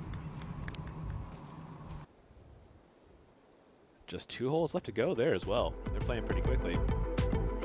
A relevant throw-in, you know? Doesn't always happen. Nate and I can think of one, you know, that jumps out. Not with that kind of pressure. The President's Cup throwing one in. I mean, that's as good as an ace in that scenario, taking 2 shots under par, as a hole-in-one on a par 3 would be. So, big shot. In fact, thinking of hole-in-ones in the President's Cup, I'm thinking about the hole-in-one you had, Valerie, is the only other President's Cup to happen here in the U.S. Val got a hole-in-one at the U.S. DGC. Hole 7? Rock Hill, hole 1. On hole 1, nice. yeah. That was the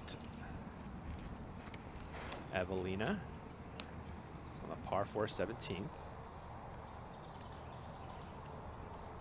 That is a crush from Evelina. Wow. Heinonen, par 3 13th. Whoa. My goodness, just inside.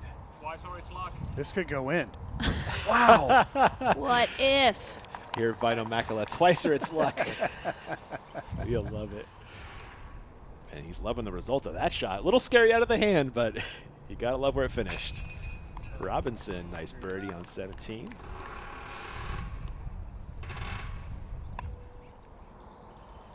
Makala on 13.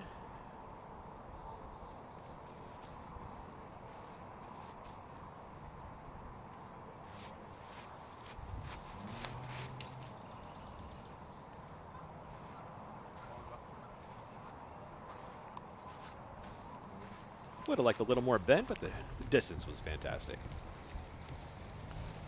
Hanley, second on 7. This is a layup here after the errant tee shot. Forced to play this one for par. And just a stroke over Evelina, who had a fantastic drive. We could see a swing there. Wysocki on 13.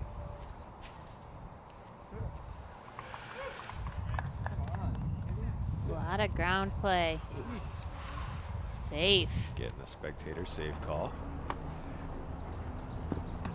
Back to Kristen for her second.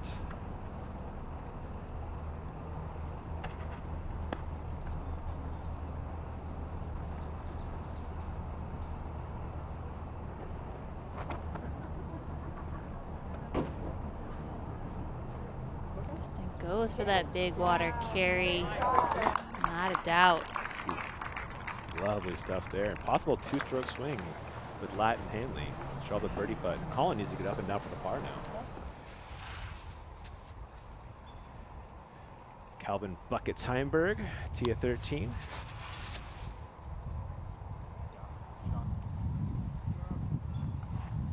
What a rope. Wow. Pushing the front edge there for just enough for Calvin, but he's going to be left with a tap in. Robinson on 18. So Isaac's in really good position here. I mean, he's got 2 strokes on second place on his card. If he can keep this next shot in bounds, then they finish on hole 1, which is relatively easy compared to some of these other holes we've been playing. Simon bogeyed. He's actually up to 3 now. Oh, wow. Yeah. Okay. Salonen. Yep. Should have a chance.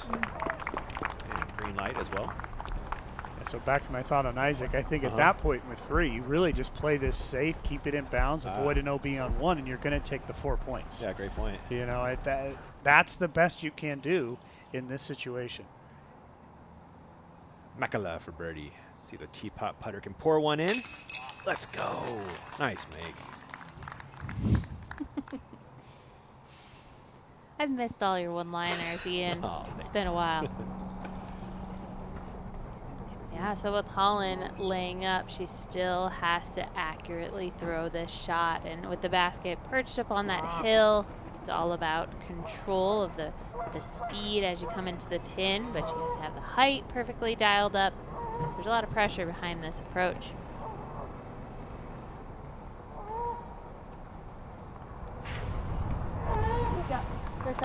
So smooth. Beautifully done.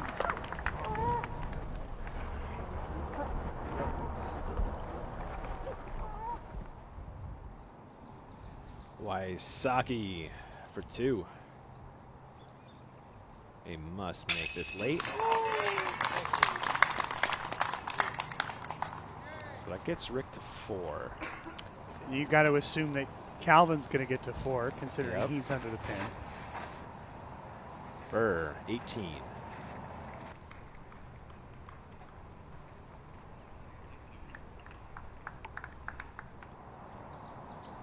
Heinonen.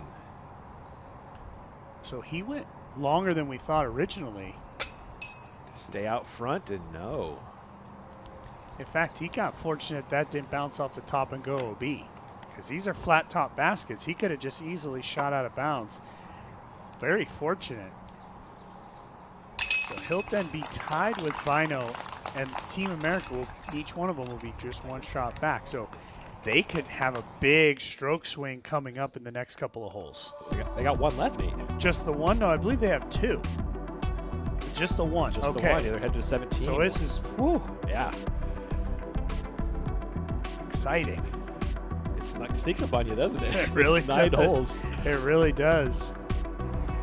Especially with so much golf to be played. Everybody's battling. Yeah. Simon. T of 18 is a little low, but should do the job. I don't know if Simon likes it, though. Let's see if that pushed far enough once we get up there. I don't know. At this point, He's Simon, so doubtful. Yes. Simon has to just stay even with Burr. You're basically in a head-to-head match to split those points at worst. Because right now they're sharing the total of 3 points for second and third at 1.5. That could easily go to 1 very quickly if he drops back a stroke. It's coming down to 17 for this card. Makala up first. A stroke over both Americans. That's great. Drifting just right. Not even worried about that water out there. Definitely not worried about the golf green. It's a birdie putt for Evelina. And a birdie make as well. That's big time. You know, we always talk about her putter and how confident she's feeling, and that you have to be confident in a putt like that. There's a big drop off behind the pin. And with 1 to go, it ties Hanley for the moment. Hanley circles edge for par. We could see a 2-stroke swing there. Rick off the tee, back on 17, looks nice. Yeah, he was definitely looking closely at it. If he catches some of those branches on the right, he could be left well back. Birdie putt for Lat. It's perfect. And she is now at 1. This is going to make 18 interesting for that card being their last hole as well. It's going to make this Hanley putt coming up. Yes. Exciting as well. Heimberg on 17. Now this you have to be a little bit more worried about. The OB left, the golf green. Not quite sure they got any sort of indication. Here's the Hanley putt for par. Just over and in. Great make. That will keep her knotted up with Salonen, 1 ahead of Lat with 1 to go. Back to 17, Heinonen. Tied with European Makela. They are both 1 ahead of Wysocki and Heimberg. Oh my. That is, that's drop zone, right? So, yeah, I'd say that. Line over there. Oh. Yeah, I think that's... Oh my. Pressure. Yeah, I'm not sure to respond to the drop zone part. I'm not quite sure on that one, Ian. We know that that hole does have some interesting early rules. Yeah, but it does. I mean, where he crossed. Yeah, Like he made the mandatory. Yeah. But he's still in bounds. Okay, that's just a spectator rope over here. Yeah. So thrown 2, trying to get back on track and maintain that 1-stroke edge over the Americans. Heinonen.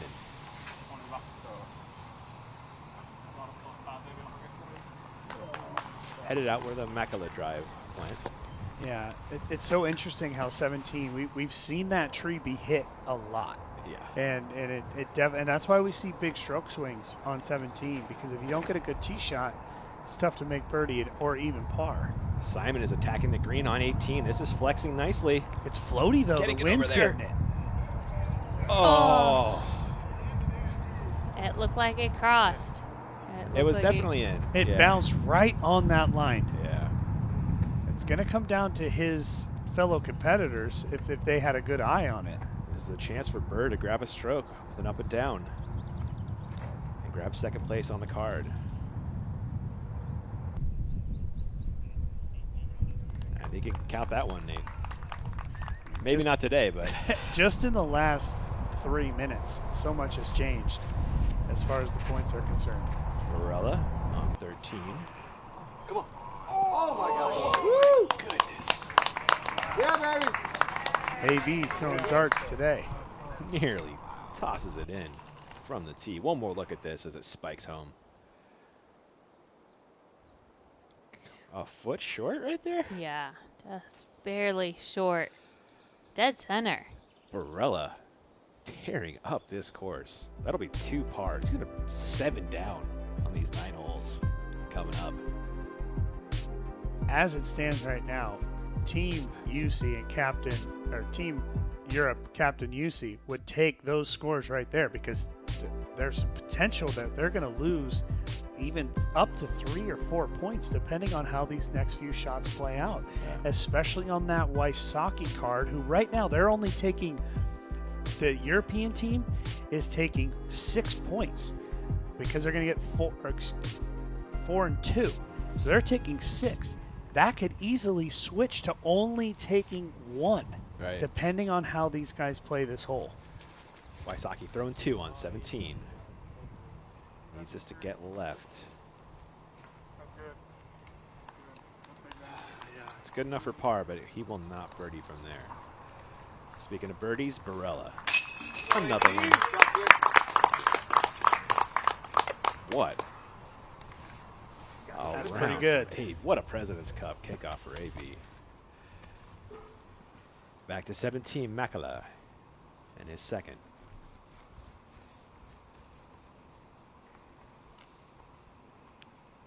Makela, kind of the only hope here to really try to salvage at least the 4 points at the top.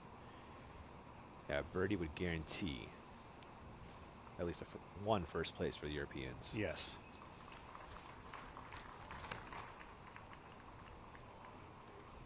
You like the line, Nate? I love the line. He's got to miss these branches. That looks great. Nice and nose up. We don't see it coming to view over there. Yeah, fist pump from his teammate. Birdie putt for Robinson. No. Didn't need that one, thankfully. Yeah, kind of doesn't matter in that on that card. Yeah. As Simon is putting for par, his closest competition 3 back. Right. Yeah. Burr, though. This is big here, as he will move into second place on the card, passing Simon. Got 1 to go. Yeah, we'll see if Simon can't make that putt. It looks like he has at this point. Yeah, looks like they've given it to him. So he's 2, Gannon's 3. Again, they're going to move over and play hole 1. not the biggest stroke separator. A chance for maybe a par birdie situation, so maybe a push over there. Hanen in his third on 17. This has me worried. A It's lot a of little early. speed. It can go left. It can go OB. Oh, but the crowd likes it. Okay. On 18, Matt.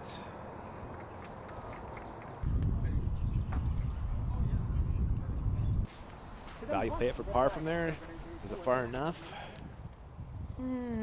Yeah, we'll see how much power Kristen can get. That low ceiling can always take off the distance. One back of Hanley, so maybe a little more aggression there, possibly. We'll see what she does.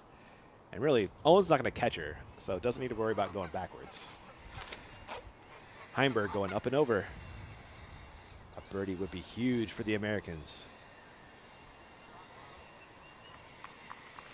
They are giving him 37 feet on that birdie putt once he walks around the pond. We'll show you that. 18, Solomon. And I love the decisions that need to be made off of the tee, which alley you're going to go down, which trees you want to avoid. Got to set yourself up for that next shot. Hanley.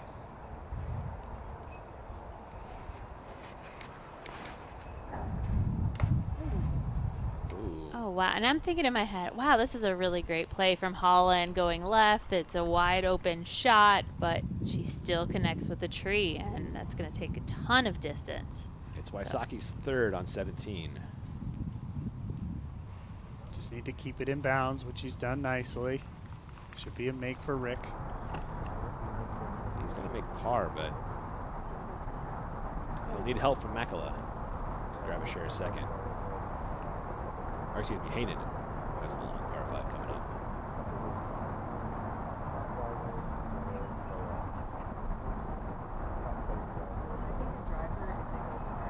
So this is a par 4. I have to assume that's what's on Holland's mind. It's really too risky to go for the full out shot to try and get the distance up to the pin. She's currently tied with Solomon, one ahead of Lat.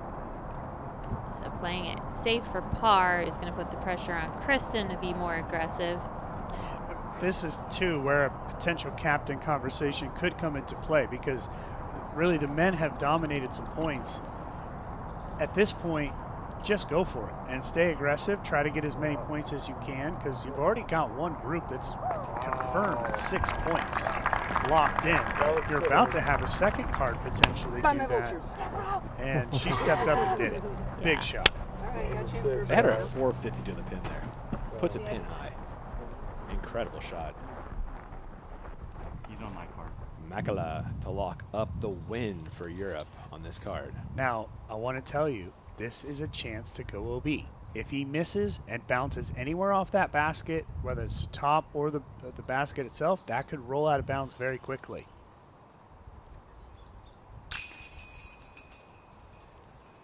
It settles.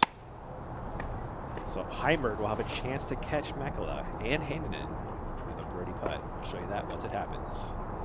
Back to Kristen on 18. Going her second, a tee shot. Caught a tree on the way out, shorter than she'd like. It was a clear arm swing for Kristen, but I think it just that visual. And that is OB, and that is well back.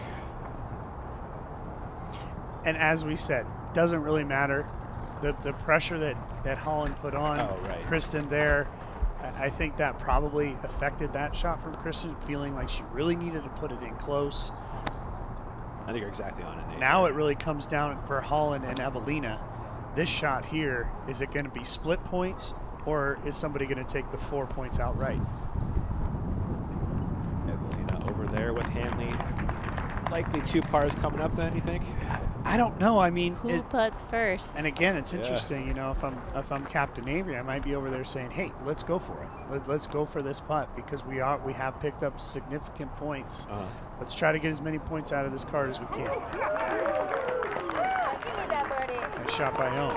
That was.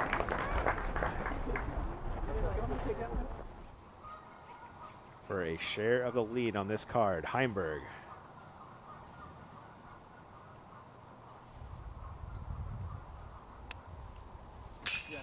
Huge make from Heimberg. Way to clutch up. Finishing with a turkey. That's a big-time putt. Well, I guess 18 was their first hole, but.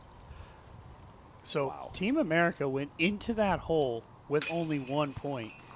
The other 2 guys would be taking 6. They all walk away splitting the total of 7 points, so they get about 2 and 1/3 each. Okay. Of points, and yeah, I mean that's a big come up there by Calvin. Big shot by Calvin. Big putt. What a third there from Iona. That was massive. It was. Then that was a good save, and that actually saved them a couple of points. What a card there.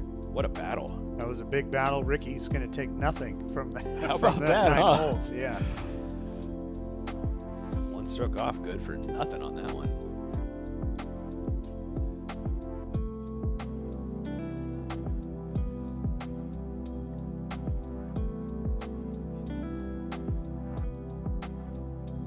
It's not all said and done. We're still worried about Gannon and Simon. They Yep. interchange there, so we're going to jump up to Gannon Burr on the tee of 1.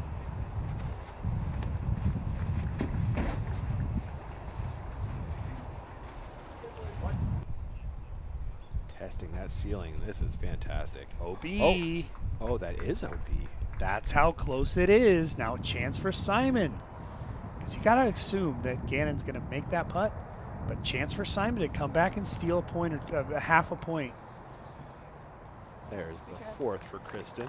That'll be good enough for 3rd place on that card. A couple ahead of Scoggins. And back to 1. Simon needs the birdie here. Ooh, he's going to go for the roller?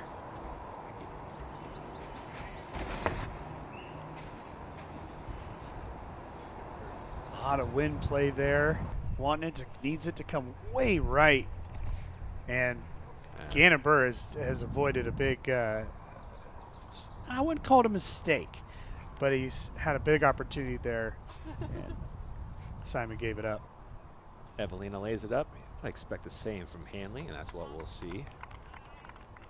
So they will tie at the top on the FPO card at 2 down.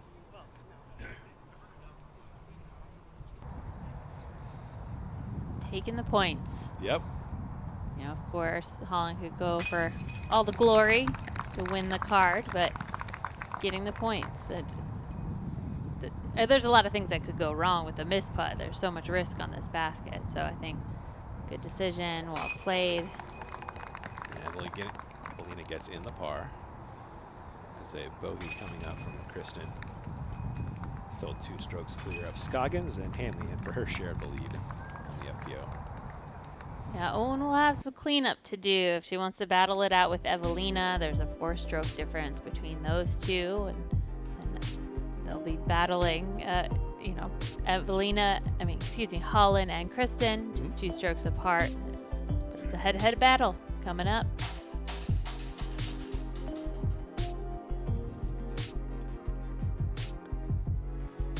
There's the famous Foxes.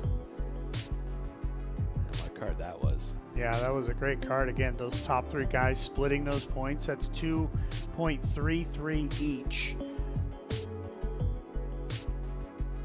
Got the AB group. Those guys took 6 between AB and Macbeth. They took 6 points. And the European players taking just 1.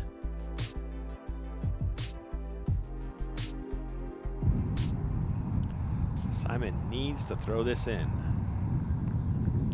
Grab a share of 2nd on the card.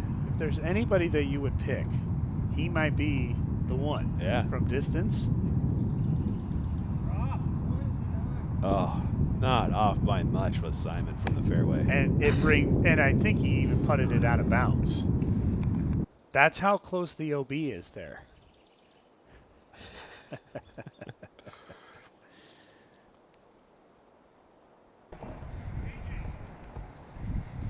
Burr for par. You see the disc of Simon right there. So Simon's going to take just the 1 point. Team Europe, again, only getting 1 point from this card. The other 2 men taking 6.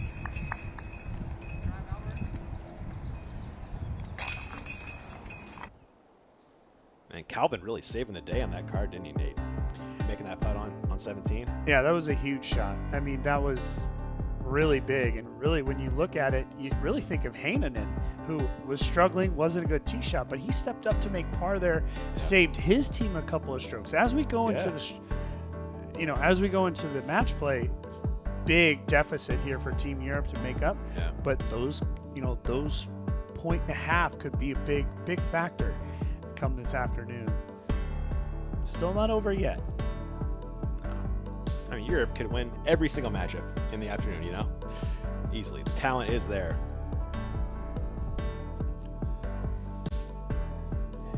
And our man Nate Perkins is with your captains. Let's set it on down. All yours, Perk. Yeah, and we're down here looking at the live scoring right now. UC, you're at a bit of a deficit. What'd you see out there? Nothing unusual, so it's a very familiar situation. I mean, we've been here before. I think it seems like that we need to win 5 out of 7 matches to win this. Outright have to win 5 out of 7 matches. Avery, how do you feel about that? There was some good action that first round. Yeah. Just being straight up stroke play. You're just trying to win your card. Roars of the crowd throughout the course and trying to pop around and see action. But yeah, feeling really good about I think it's a 7-point lead at this point, and they're doing business as usual out there. But it's been fun to watch just the action. I know Yona had a huge throw in at one point. Barella hit a death putt on 18 early in the match, and guys and girls doing what they do best. And it's just been fun to watch and spectate and be a part of this.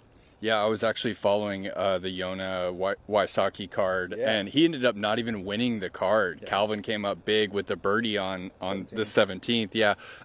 Talk about another shot that you saw out there that had a big impact. Isaac was holding it down. He was throwing some just pinpoint tee shots, even with like water left or right on some of the fairways. Even on 18, put a great shot up here, and man, he's just been executing shots perfect. I think Barella had the hot round at 6 of the 9, and I think Isaac had the 6 or 5 out there. So he's just playing great. Obviously, practice round showing, and they're doing their thing. All right, and UC, for you, I noticed that Paul Macbeth, Nicolas Antila, that card, you lost all the points there. Can you kind of talk about it? Yeah, obviously we didn't succeed on that, but the beauty of this match play is that it's still open, so I'm sure that Niklas and all the others will step up. And so what does halftime look like for both of you? Are you going to go and try and talk to them, or just keep it relaxed? Keep it relaxed. It's just conversation. We have a light little lunch here and just talk about what this means, and it's head to head. Anything can happen, but you just got to go out here and handle your business, play the game you know how to play it, and playing head-to-head, it's different than stroke play mentally, and I think it's just going to be great to watch these players not only battle out in the group, but to go head-to-head. This is where the magic happens in this second round, this final round of President's Cup. Yep. UC, any final words for Team Europe? Yeah, same thing. I mean, it's only 9 holes, and everybody has already played them, so it's you need to just to execute. All right, back to you guys in the booth, and good luck, Team Europe. 5 out of 7. You heard it from UC. Thank you, Perk and captains. Take a look at your score. It's a big hill to climb right now for Team Europe. They're really going to have a pretty motivating pep talk here in this little halftime. You look at the scores. We already are getting that preview of what it's going to be like head to head, and U.S. is dominant. Yeah, haven't so far. Let's take a look at our round 2. 3 points for a win, 1.5 for a tie. Nothing if you lose. 24 available points. They said they need to win 5 out of 7. Was that the? Now, that's so interesting. There's 8 matches. I know, right? So I'm a little bit confused of what is actually being said there. But either way, it seems like Team Europe's going to need to win at least 5 matches, if not 6, at this point to take it down. Doable though. Talent is there. Just needs to show up and do what they can. They need 3 match wins to clinch that victory. And Europe needs 7 outright matches to win.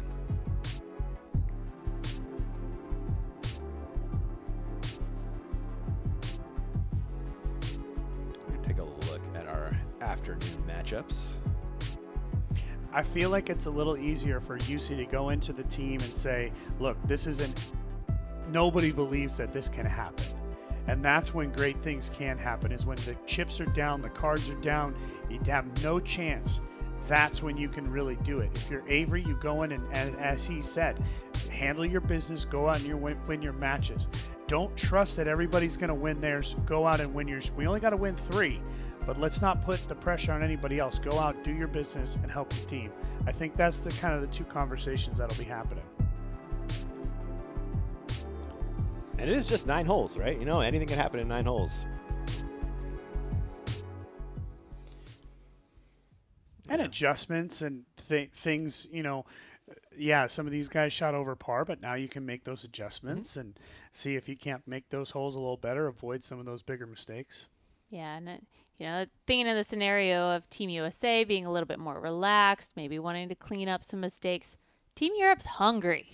Yeah. They have not won the President's Cup yet. So for me, if I'm playing on Team USA, I'm going, all right, they want to win this bad. So I need to do everything I can to fend off my player. So I think they're going to have different mindsets in both of the locker rooms, but it should be a fun battle to see what happens.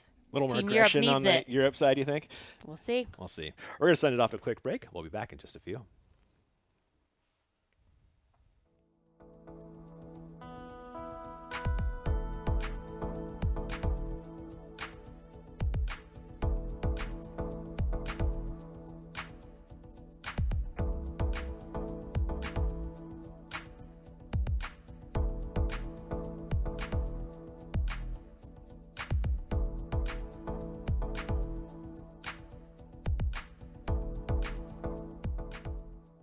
Experience is the greatest teacher, and I'm so blessed after 40 years and 150 so courses, every project I'm still learning.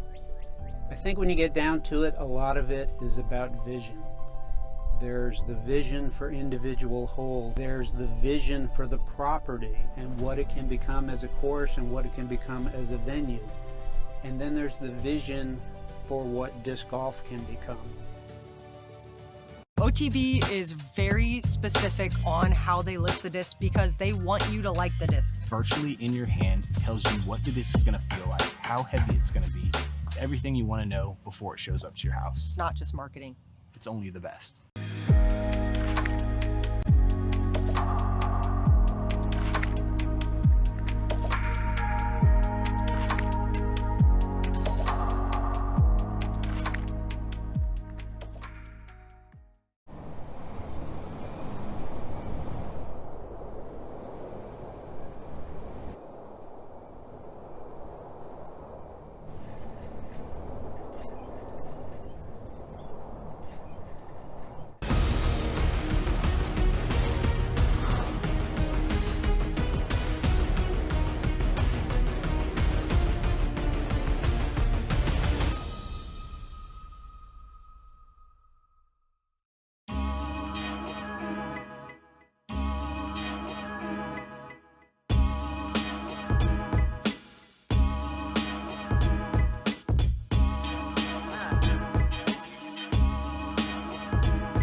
Welcome back to beautiful Stockton, California and Swenson Park for the President's Cup.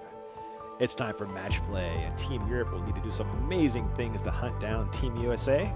Can they pull it off for the first time ever? You'll find out live on the Disc Golf Network.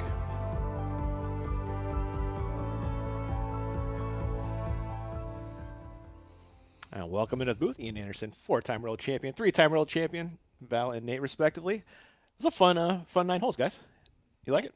It was. And, you know, it was fun to see how everybody was spread out, the new shotgun start format that they had. And, you know, there was a bit of, you know, we're going to be biased. We've been on Team USA, and I do really think that the men's field was really strong.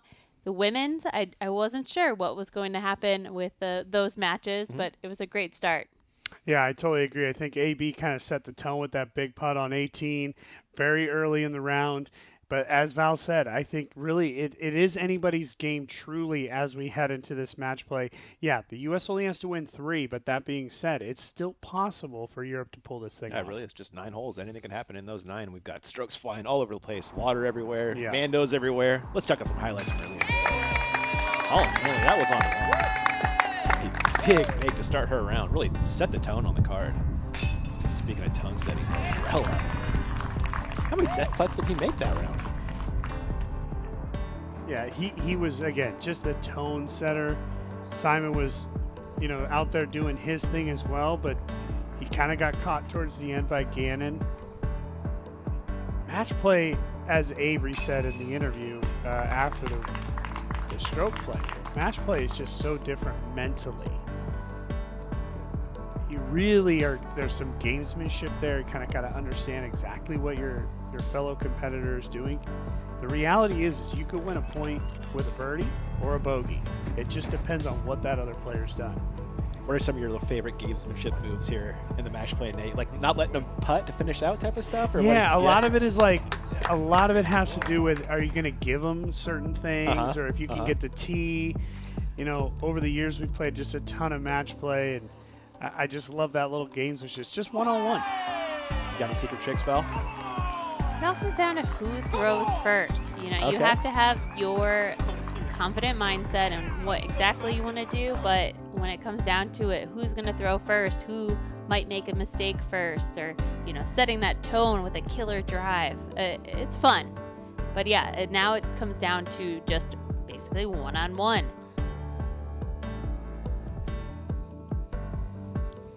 Here are your matchups. You guys got a favorite in here? Val, what's your favorite in this list here?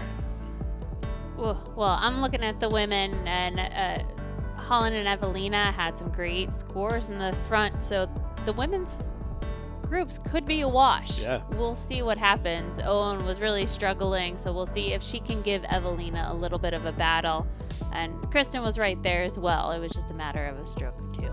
So. How about you, Nate? Yeah, I really like the Isaac Robinson-Simon Lazat matchup. Obviously, world champ going up against you know, one of the best European players of all time. But also you like the Antela Macbeth matchup with how well Nicholas has played this year, and Paul's been right there as well. So those are a couple of the top ones for sure. I can see that Heimberg-Makela match getting pretty interesting as well. Yeah, oh, absolutely. I mean, they could all really get interesting. I think just the storyline to start is kind of couple of the big names out there. So we're done with round 1 stroke play. We're on to match play. We got 3 points for the win, 1.5 for a tie. That's how it's going to shake out. Team USA needs to win 3 for the win, correct? 3 outright wins. So that's 9 points. So really, if we start to talk about split matches as well, but that's why it's tough to say. We say clinch with 3 wins. Now that's outright wins. So we really just need to keep a close eye on the points, and that'll be what's most critical today. That could be 2 wins, 2 ties, right? Correct. To get to the exactly. Same number? Gotcha, yeah. gotcha. And if it say it was all ties, you know, the U.S. would still win. There's just a lot of things that you have to keep an eye on when it comes to the ties, because that's going to be a point and a half. Gotcha. Yeah, and we talked about how quickly you just have to be ready for that round, and more importantly, in this match play, you got to come out just firing. If you start to lose some strokes and, you know, you're really losing strokes on your match play competitor, the round could end quickly. You know, they don't have to play the full 9 holes. So you have to make sure that you're putting the pressure on right from the start. Go time. Yep. Look.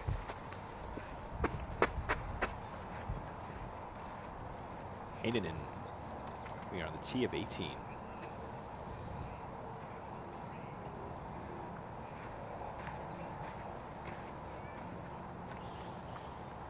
Heinonen battling with Wysocki.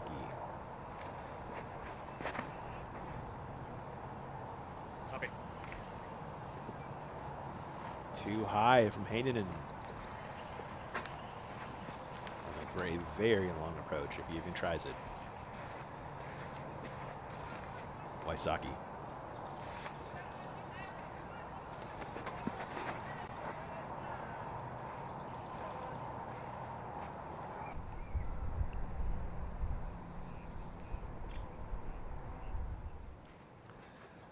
Antala grew up idolizing Paul Macbeth and now in a battle in the President's Cup. How cool is that? It's kind of what dreams are made of, in all, you know, without being too cliche. Yeah. You know, it's Nicholas Antala came to watch the European Open, you know, 10 years ago, maybe even longer as a kid. And now he's here competing against Macbeth at the President's Cup. Probably came and spectated even President's Cup that were happening there in Finland. So really a cool moment for sure. Macbeth after a beautiful drive by Antala.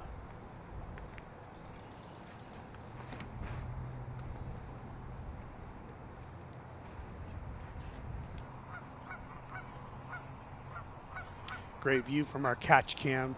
You can see that golf green. You do have to go get past it. But if you go too long, say you got AB power, you can bring that water in long. We've got world number 1 versus world number 2 on hole 1. Hanley. That will putt. Made a similar make on in the stroke play. On the same lap. Yeah, with a little more angle, Holland could have gotten a bigger skip. There's like a shorter putt.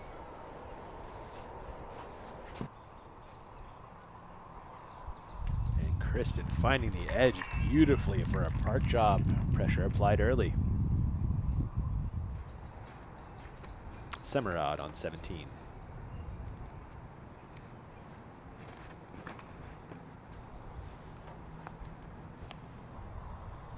Just a little low out of the hand, and it looks like he paid the price. It's quite a bit short. That's a big second, Nate.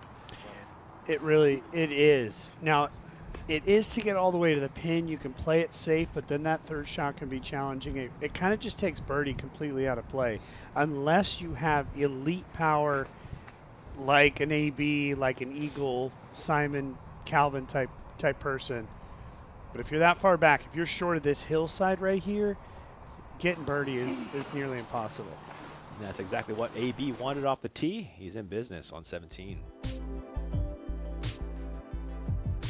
Small shake up early, it looks like. Or is it?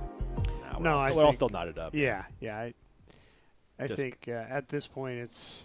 all the tie points are in. Yeah. Semerad, his second after the short tee shot, just playing for par. He's doing that well. Yeah, so that's exactly what you would expect, is just getting it out over that water, keeping it inbounds. It'll be a tricky little third.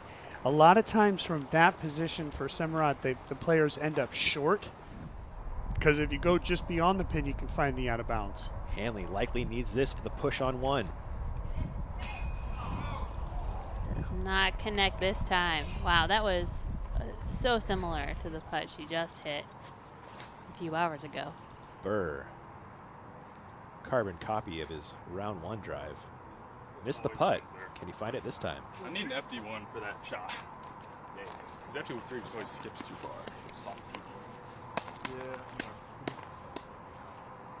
Yeah, Albert's got a tall task ahead of him to try to beat the #1 player in the world. All Albert can try to do is just execute these shots, give himself looks, try to make birdies. The man's got a crazy high ceiling if he plays to it now. And he's proven that he can play at an elite level, and he's on the team. He's one of the best European players.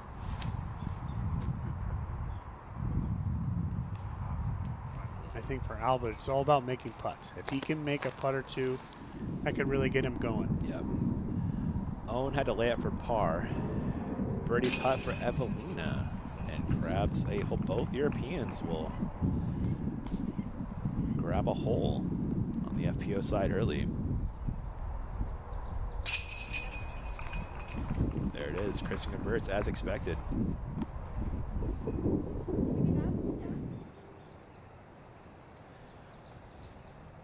This is when the points really start to add up. Things can happen very quickly.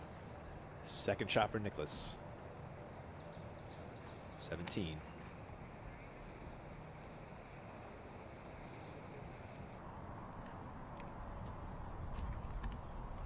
That was pretty nice, Nate. Very nice. And this is a common landing spot, just getting over that golf tee back there. But you're going to have that little uphill to downhill putt with the OB behind. Cambrella apply some pressure early and get it close for the birdie. Semrod playing this for par.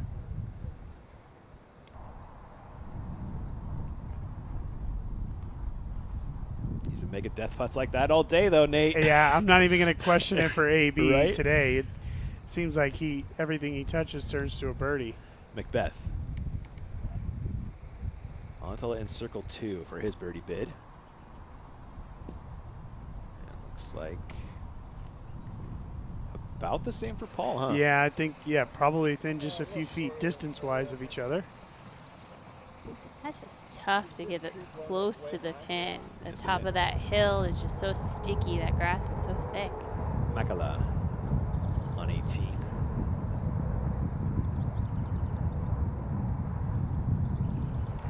This is third. You can start to hear the wind being a little bit more of a factor as we get later into the day. Gorgeous. And this is going to be that prevailing wind here on 18, sort of this head cross, which makes getting birdie very difficult. So it's going to be a par for Makala at best. Heimberg putting for birdie from 30 feet. We'll have a chance to grab a hole. Long birdie bid for Tom. Ooh. Scares it, but not to be. That means Burr will have a chance to grab a hole. Back over Semerod on 17. His third. Yeah, Jakub did a nice job there at getting all the way to the basket. Like I said, a lot of players are going to leave it short, and you're still going to have to deal with that death putt. Jakub did a nice job. Gannon Burr, this is a putt that he missed in the stroke play. Very similar. Yeah, maybe like 5 feet farther. Yeah. Yeah, same angle. This to win the hole, though. Big putt.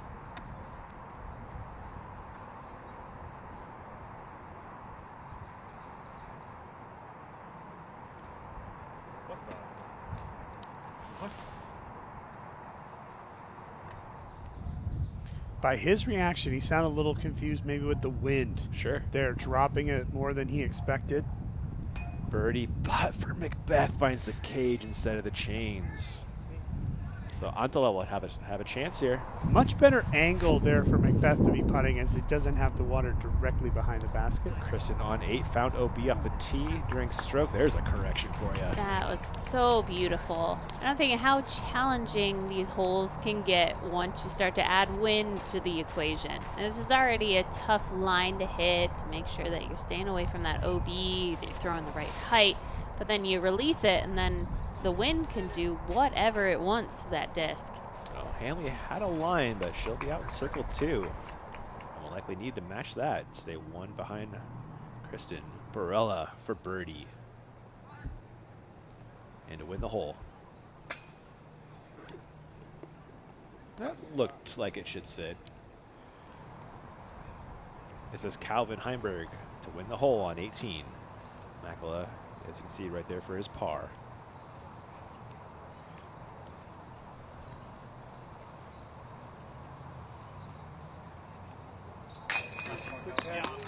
What a make from Heimberg. High right, great catch.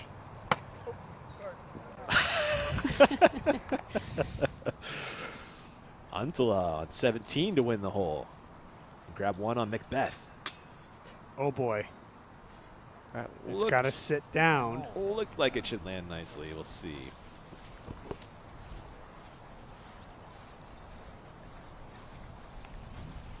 can see how steep it is. Right at that point of that basket, you can see Antala going down and picking up his disc, so he was in bounds by just a few feet. Still, you got to make this putt coming back. You got a little bit of wind. It's slightly uphill. Got him just outside 20 on this putt. Yep, just pressure on all these little putts. Perfectly done by Nicholas. Barella for his par. And to push the hole.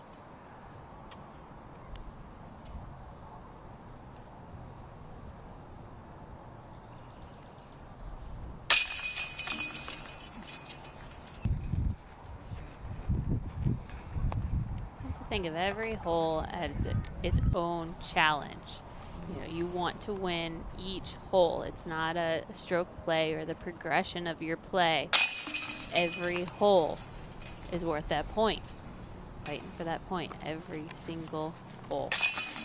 So a little inside trick I always like to use during match play is on little putts like that, bullseye. I'm gonna walk over and just pick the disc up for him. I'm gonna hand it to him and let's start walking away, because I don't even want them to even get in that flow. They're gonna make it. Yeah.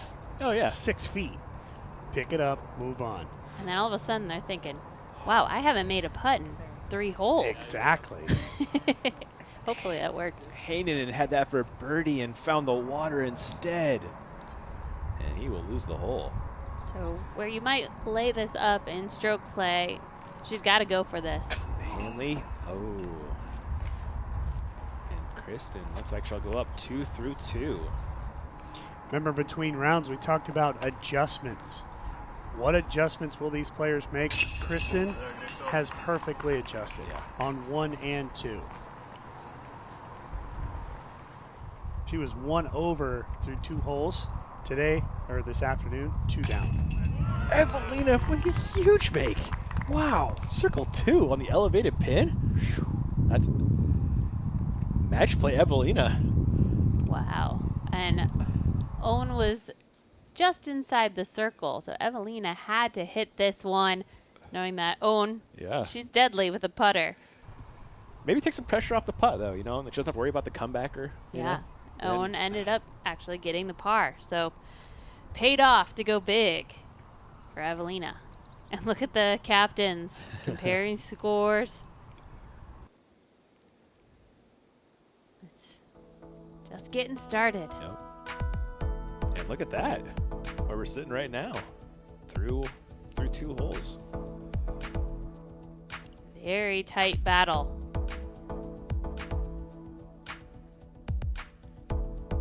Yeah, Europe is leading quite a few here. This is where all the strokes come together. Kristen up 2 through 2, Evelina up 1 through 2. And if you're Captain UC over on the European side, any pushes that you can get, any matches that are going to go all the way through the 9 holes, be it even, just get the half point. That really helps you go to where you don't have to win so many. You push out that win for the Team USA.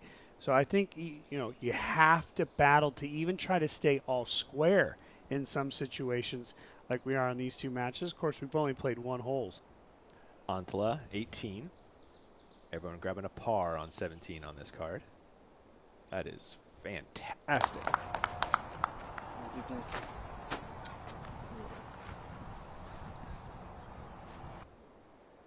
Macbeth.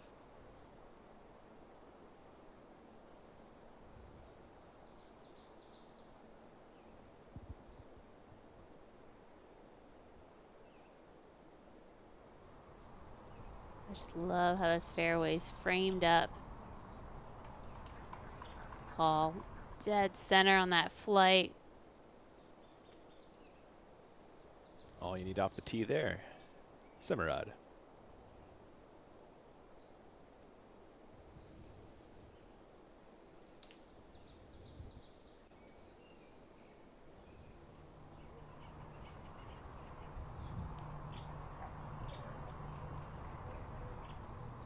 Also in business. Yeah, that's a good shot as well. Being left is nice, kind of creates that angle. Barella. Such a low ceiling here. Really got to, but you have this kind of mogul, couple big hills that go up and over a couple of times. And even if you find the back side of that final hill, some power skips can even find the water if you got the big arm like AB. Yeah. A guy like AB actually has to be careful to not throw it too long there to avoid that water. Robinson already down 1 to Simon. And again, to me, starting today, this was one of the most interesting matchup, this Isaac-Simon matchup.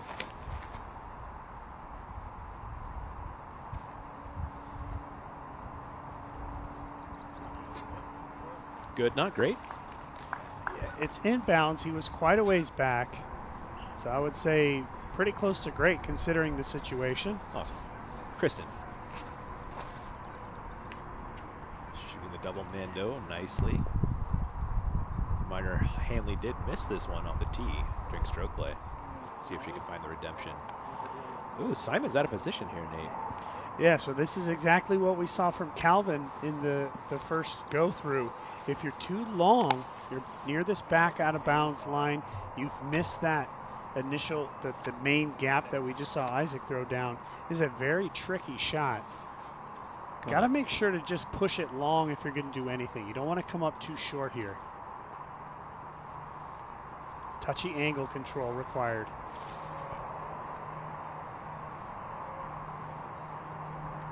It's got to flatten. Nice job by Simon. Bullseye, Nate. Yeah. What a shot. That was very touchy. Awesome. To land on that short side, that's impressive. Hanley finds the middle this time perfectly. Oh yeah, just drills it past the basket. Back to 18, Barella, his second.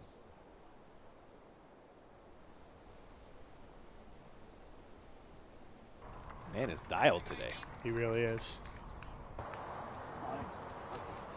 And I mean, you can see it would take a huge shot to get down to that water, but I think that's really where kind of controlling the distance and that low ceiling is important on the tee shot there. Kristen misses the birdie putt, opening the door for Hanley to grab a hole.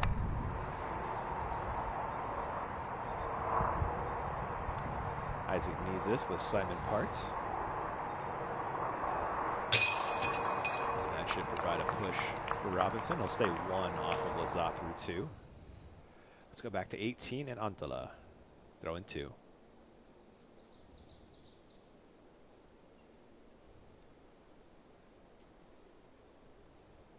Go in. Ooh.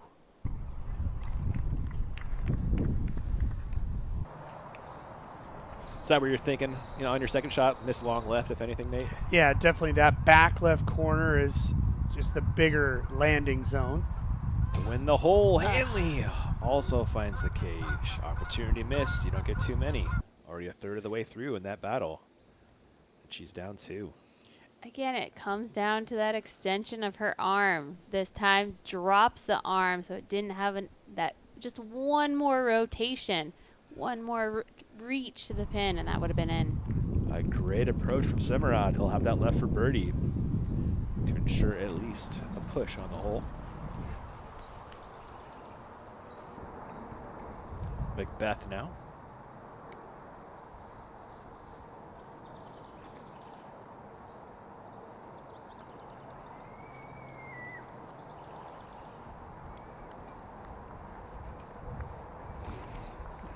Couple pace out into circle 2 for Macbeth and see if the putter can show up for him here.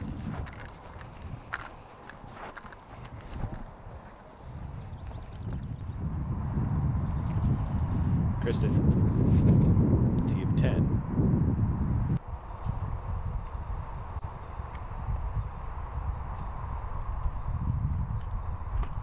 Now it's really about where your drive is landing to get in that tunnel of trees. If you go too short, you're on that right side of the trees, too long. You want to land right in the middle to give yourself that nice straight shot to the pin. Back to 1, Heimberg. The gut punch. What a shot this was. That's a tough line. That ceiling, the rising floor. Nakala. Yeah, I'm really not too sure, actually, long term for Calvin throwing that shot, considering that we're generally going to see a headwind sort of head cross there. But it is a long shot. I mean, 378, you're up on this stage, so it's slightly downhill. But to try to twist a straight one and keep it below those branches is very challenging. You can see the challenge presented as Macklin misses that exact same Exactly. shot. Yep. Big putt for Paul. And never got it up there. Maybe counting on a little headwind lift, perhaps? Yeah, you can really see the wind starting to affect things out here on these more open shots. You can see those big flanners back there really whipping. These are not easy putts. Antala to win the hole. Go up 1 through 2.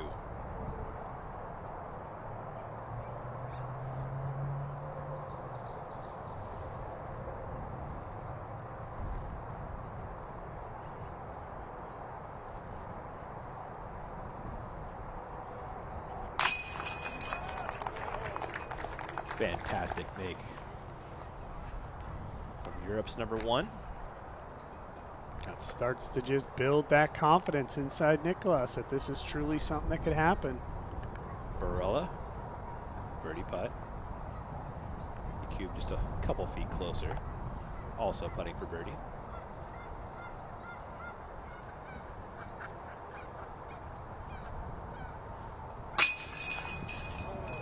In, then out for Barella. Some weird action in that basket. Yeah, as he was going in, he just caught the rim with the back side of the disc. So he's just barely getting over that front rim. And you'll see the back side just catch there, kick it up, and popped it right out.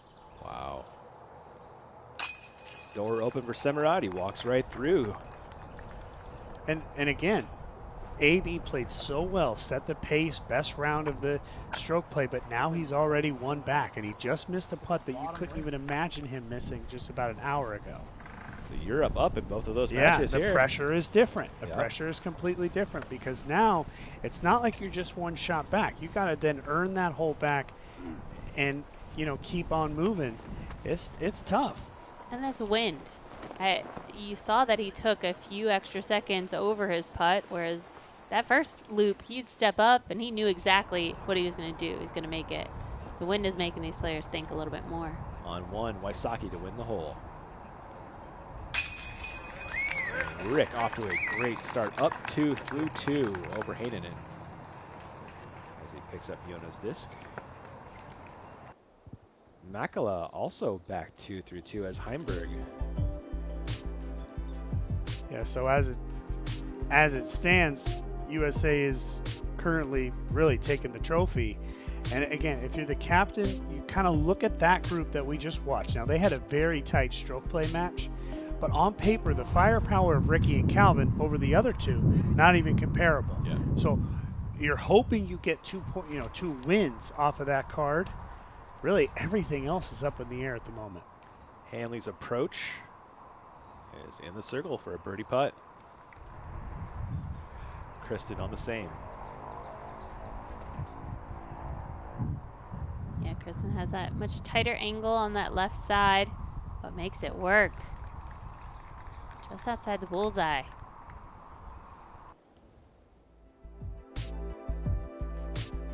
And another update. They're coming in rapidly. Strokes flying all over the place on this course right now.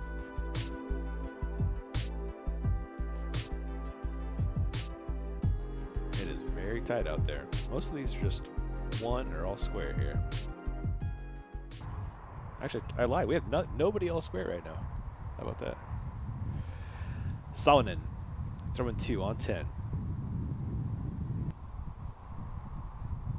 She was just way up there on her drive. Just so much power. And Yuna just missed his putt. This is to go up 3 through 3 for Wysocki.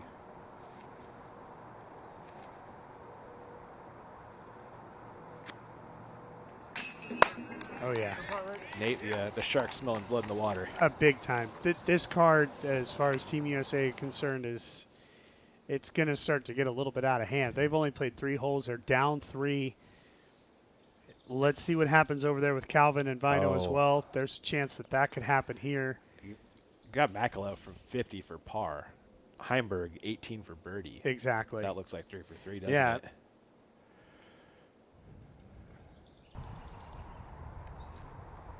Just a moment ago, the Heimberg drive.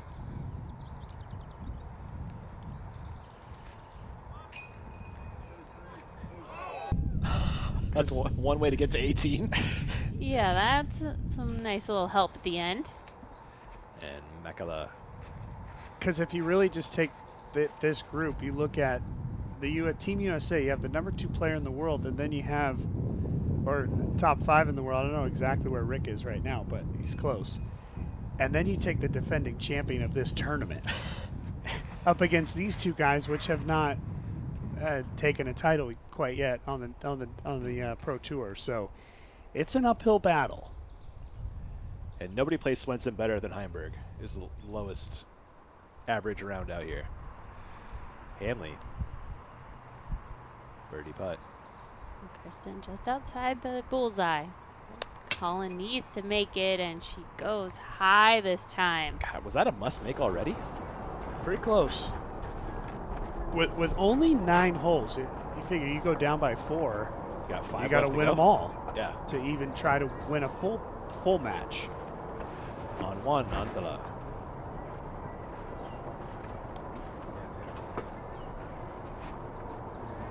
What a shot.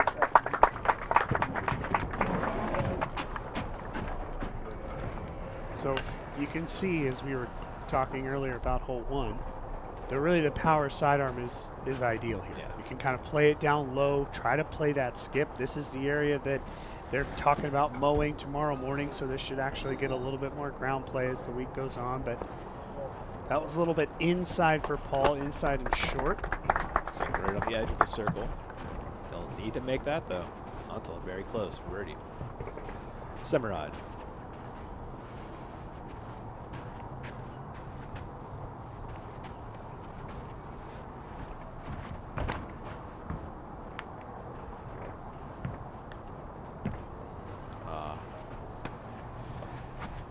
Almost got it. Just caught that guardian limb and likely par coming up for Yakub.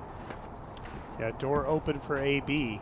With that tee shot from Yakub, I think AB should really, again, talking about gamesmanship, just put it about 20, 25 short. Don't bring that OB long into play and just make it easy for Yakub to push. Got to keep it in bounds. He's done that. It's going to be long left, actually. It's going to be not that easy of a putt. Okay. But still, he's in bounds, so it's not like it's going to be an easy push for Yakub. Still a chance for AB to do something from distance. Simon on the tee of 12. You can hear the wind start to pick up.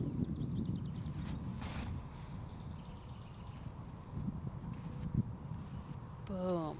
Where is it? Wow. He's in that spot we saw Burr. Is he, though? A little shorter. I was going right? to say, like, Burr's just seems so much, so much more distance. Yeah. No, I think forward. you're right, Nate. Yeah. So much more direct. Yeah. And a lot lower Yeah. of a release. Robinson.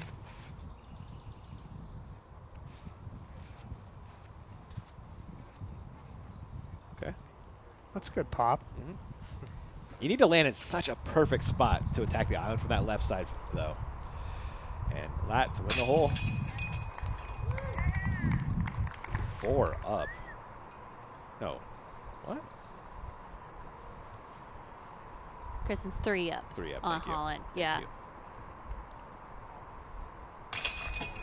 And a drop in birdie for Evelina. She is up 2. Europe looking strong on that FPO card right now. They really are. Yakub, long look at birdie and an awkward one at that. That's a pretty good effort. Sure Still was. gave it a little bit of a run. Flash chains on the way in. Macbeth to at least have the hole.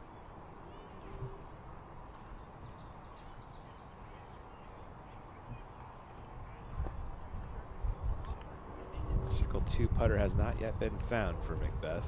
That one finds the 4 again. And Nicholas will have a chance to grab another hole. and go up 2 through 3 on your modern era goat.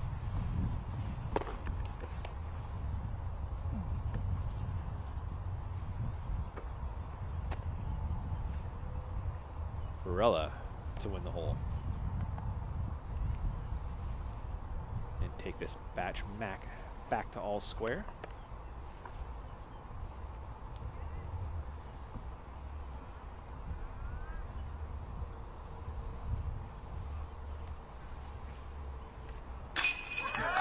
There it is. That wasn't just in, that was perfect. Huge putt. Oh my gosh.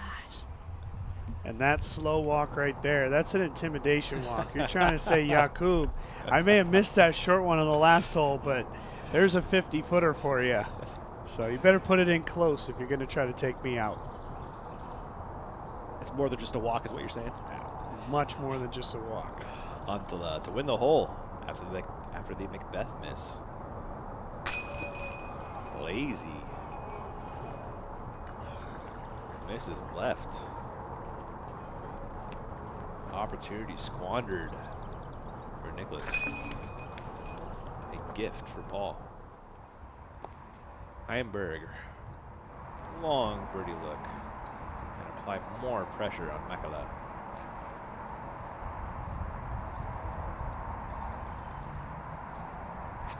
Exactly. Come on. No Right here. way. How about that walk? Yeah. Buckets. That's a normal Calvin walk. Yeah. So I think that one was just a walk. Sometimes a walk is just a walk, and sometimes it's not. Exactly. I got you, Dave. I got you. Kristen, what a drive. And that's a correction off of the stroke play. Kristen has made big-time adjustments. She is looking great. She really is. Makala needs this to have the hole with Heimberg.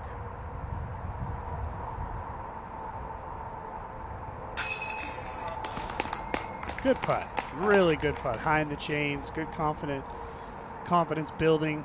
And down 3 early. That was must make for Vino. You saw the drive for Kristen. Hanley needs this to match that.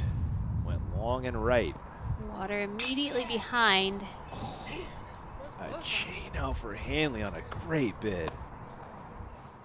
Kristen. Looking so good right Yeah. now. Holland's really having to fight. She's really digging deep, and that's that added pressure. Second for Simon. Similar area. Yeah, so great eye there, Ian, because I don't think they were that much different. Wow, and he almost got it too. Oh my God. I almost saw an The albatross. guy back there is going, go in. Go in. That was normal. That was great. Yeah, so they weren't that far off. Oh, a gift from Kristen. Now, water right behind the pin really gets into your mind. She eased up on that putt too much. Robinson going for the layup play. So that's normal human stuff right there. Yeah. The almost 2 throw-in by Simon was pretty special. The air traffic controller, that spectator behind the pin going, yep, bring it in, yep, That's let's right. go to the left. That's right.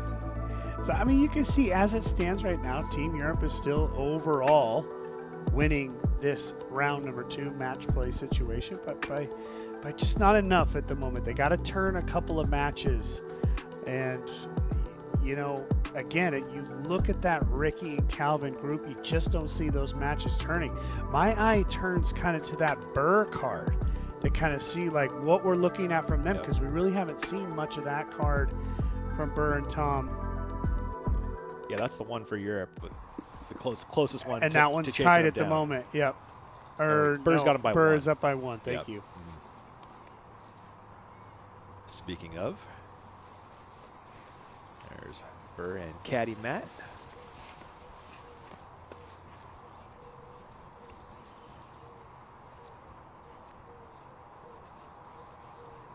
This is Burr's 3rd. And Tom Really? was OB off the tee. This is Gannon's 3rd shot. That's what they're saying, yeah. Because this is similar to where he threw his tee shot in the stroke play. Yeah, it is. And that is OB. Still birdie putt. That looks very OB. So what's it going to be? Island rules? If you cross in. He did cross He did in, cross. so you're going to take He it did from right, there. yeah. Okay. Antala, 8.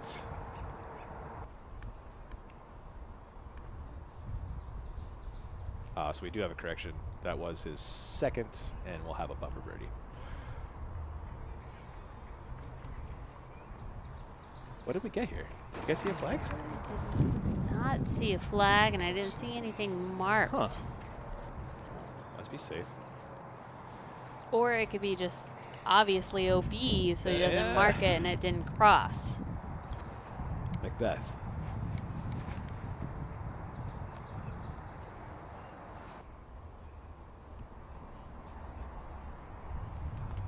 There's a huge difference in distance if you don't get over that corner of the lake. If you don't touch inbounds before coming back into the pond, you're going to have to take it at least 100 feet short, whereas if you hit up close, you're going to be putting for your par. Barella and Semrad all square through 3. Little fluffy out of AB. Friendly tree even. We'll give him a look. Little pro shank out of AB apparently. Semrad.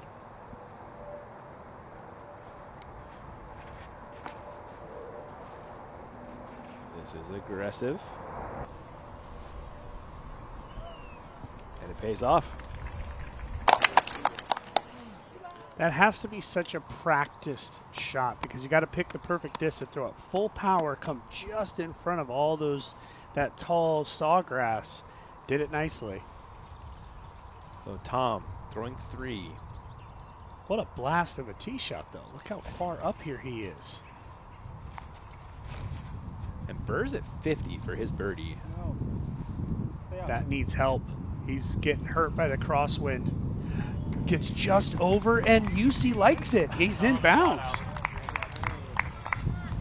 My goodness. Makala. Throwing 2 on 10.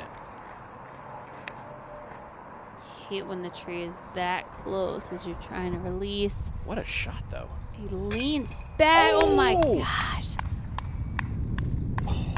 Oh my goodness. I love match play, man. You get great moments like that. All kinds of aggression. Burr for birdie after the OB second.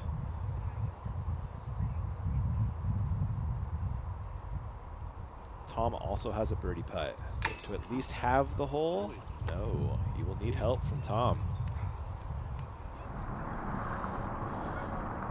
Huntala at the drop zone. He called it, Val, huh? Yeah, ends up short. But this is, it's so tempting. And when I was checking out the course yesterday, I said, yeah, you got to go for this drop zone putt. It's one of those putts. You do have that drop off behind the pin, but there's enough space. And in match play, you know this is a full run. And that was almost a make. Basket chains and out the left-hand side goes onto the Barella for birdie. Semrad pretty close. They're giving him out 9 feet on his birdie putt. This is a must-make. Full send from AB coming up. The fear here, too, is missing long and not even getting the comeback or to, go in, making it really easy. AB's got to really just make this one. And he hits short, stays close. So Semrad will have a chance to go up 1 again. Short birdie putt coming up for him.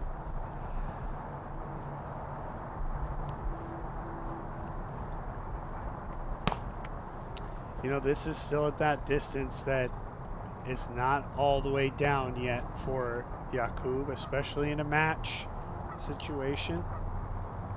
We just saw Antala miss a short one on the previous hole to take a stroke or a point. Jakub does it. Up 1 on Barella. Goes the check.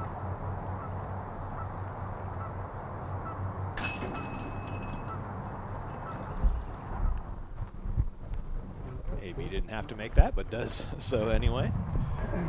Tom to win the hole on 12.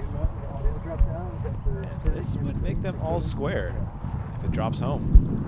Challenging right to left wind here for Albert. Big moment for Europe.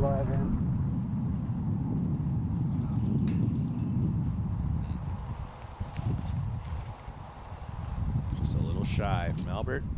It will push that one. Let's push back to Kristen, who is up 3 through 5. Team Europe on the ladies' side. They are killing it. Yeah, and a potential win. Oh, no. Oh. That's did not even cross.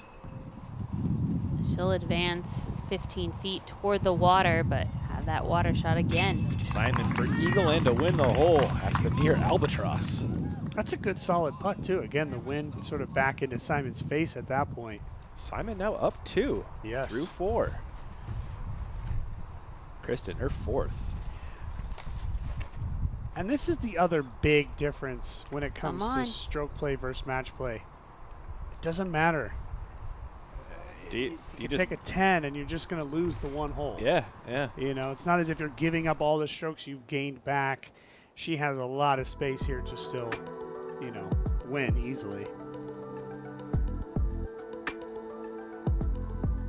But if Evelina, make this a little more interesting. Yeah, if Evelina can win the hole, she'll go up with 4 with just 3 to play. So that match would be toast.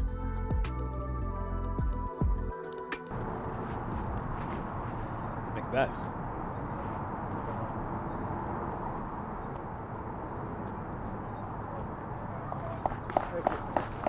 Gets it in the circle for a birdie putt. Yeah, I love the disc selection and speed control there from Paul, kind of keeping it nice and straight. Most of the players we've seen sort of whipping something pretty fast through there and skipping way off left. We saw Burr putting from over there. Makula was putting from over there. Macbeth taking something with a little bit more control to it. Antala. Looks like he's done the same thing. This looks nice. Looks even better. Find out once we get up there.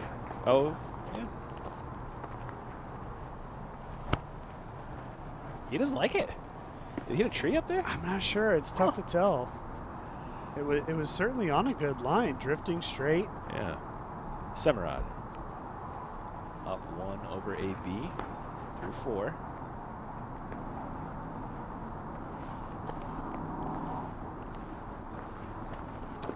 And so you can kind of see that hard pan as they're going along this sort of road. Yeah. That's where that power skip is taking them way left. And the way Paul kind of came in a little flat, kind of stayed level with the pin there. Barilla. Little baby cut swing out of AB. Oh, nice.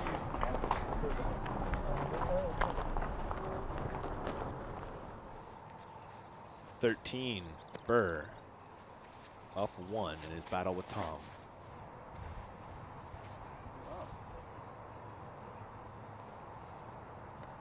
Whoa. Doesn't get away with it this time.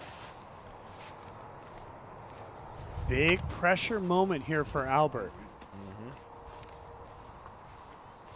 Now, the rules here, I believe, Gannon's going to go to the back of the green for a drop zone. Right. Not an easy make. No, it's... So if I'm Albert, I'm probably thinking, let's try to hit the fatter part of the green here because this is the short pin. Let's try to go for that back side of the green, keep it in bounds, force Gannon to make that putt. One of the best sidearms in the game. Just mark it 1, Albert. That'll do, Dave. Yeah.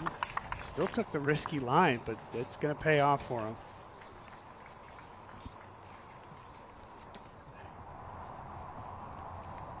Evelina to win the match.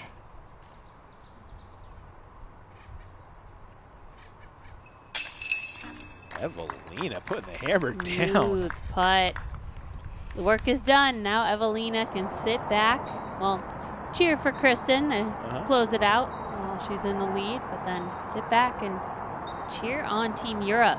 What a good start. Until a long look at Bird, you can see why the disappointment happened.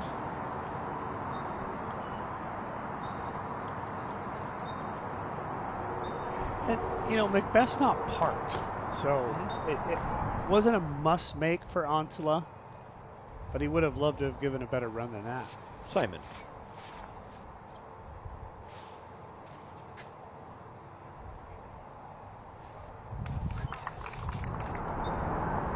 Looking real solid. Semerad for birdie. Wow, the wind got that one, huh? Yeah, then that's going to be even a tricky putt from that point. Barella has this to win the hole and square up the match.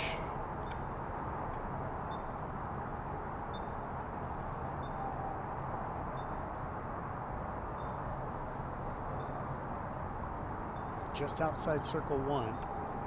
So Avey's going to go to his step putt.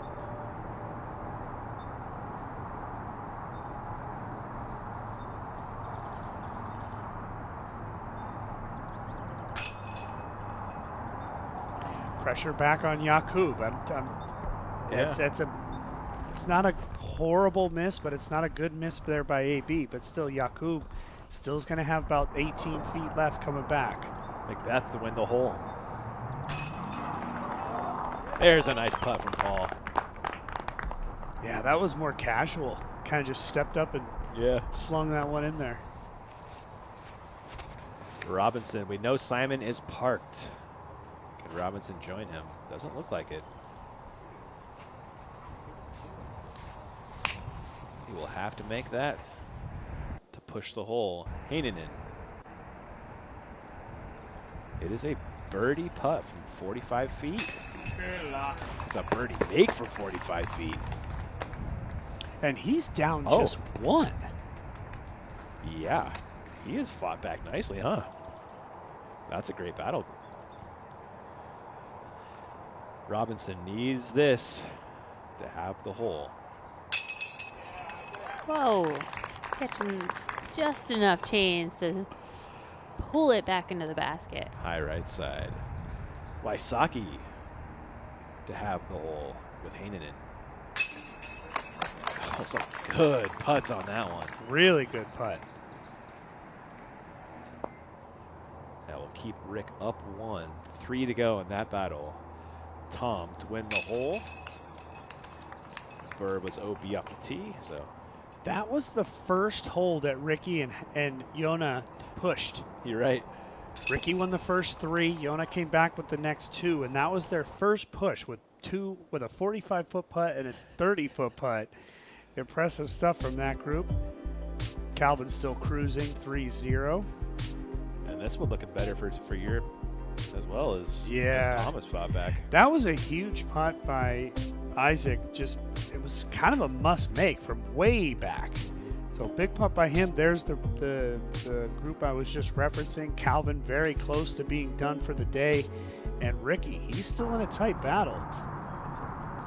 Macbeth coming off the birdie on the last. That scares you a little bit as the captain of Team USA. Because you early on, you're looking at 3-0, 3-0. Not even going to pay attention to that group. And then all of a sudden you look over, it's 3-2. Over on that Ricky battle. Oh yeah, I know Avery's studying his phone as much as we are. Antela wanted a little more bet on this, I believe. That's going to make for a long second. It could be OB even. That's also true. Let's see what the flag is. He's going to have to run to see. That was a very poor shot. High and left. Yeah. And way short and OB.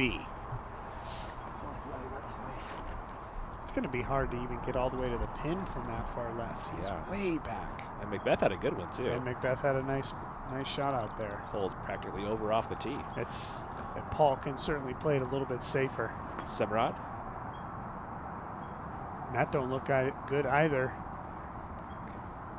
Might come out. I don't know. We'll find out. Yeah, tough to tell. No updates yet from our live scorer. Barella.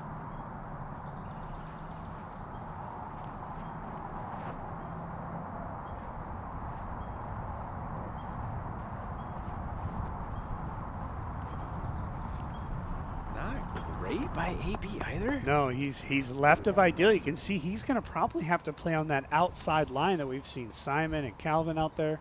17, Albert Tom.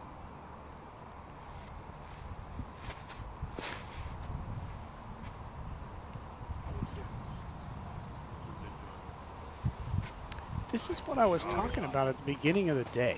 When we saw these two guys line up, I think everybody's thinking Gannon's going to win it, but Albert, you got to hand it to him.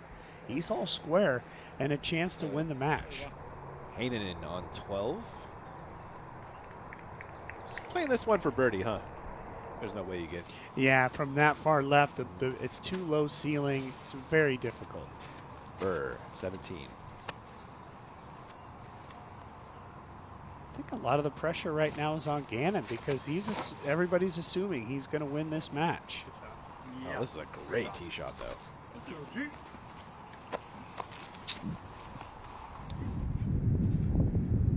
Wysocki back on 12's tee.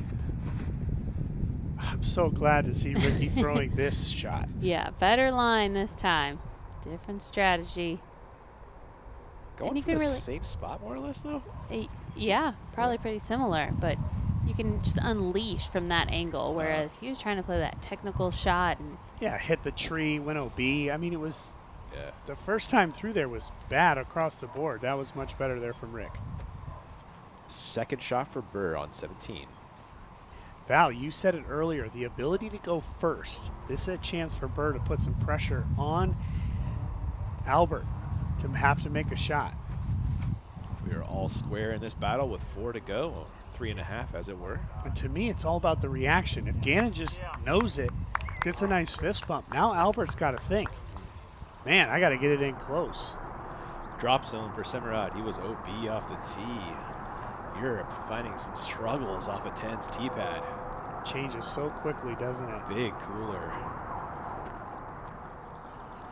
And a reminder, USA just needs to win 3 matches right now to take this thing down. This will be a heroic par if Jacob Yakub can do it. He's gonna have a chance, huh? How about that? Wow. That was impressive. That did not look good. I mean, you're thinking he's going to be in those high weeds. OB probably don't even get the disc back. He gets over it. He's going to have a look. Walking the course with Leonard, I was like, can anybody get there from the drop zone? He's like, it's doable, but it's just not easy. And really, AB's not a great spot. He's left. He could easily par, so Yakub a chance to push there. That looked like a layup there. Or, is that Heinonen? Yes. Yeah. And that was what we expected. Yeah. Tom, second on 17. Burr looks to be pretty close. Oh, they're giving a birdie look from 22 feet after that approach. If it's clean, it's good here, and it's not clean. That was really good speed control, just a little bit too far right. Back to 12, Wysocki. He's looking out over the water. Is he attacking? Oh, yeah.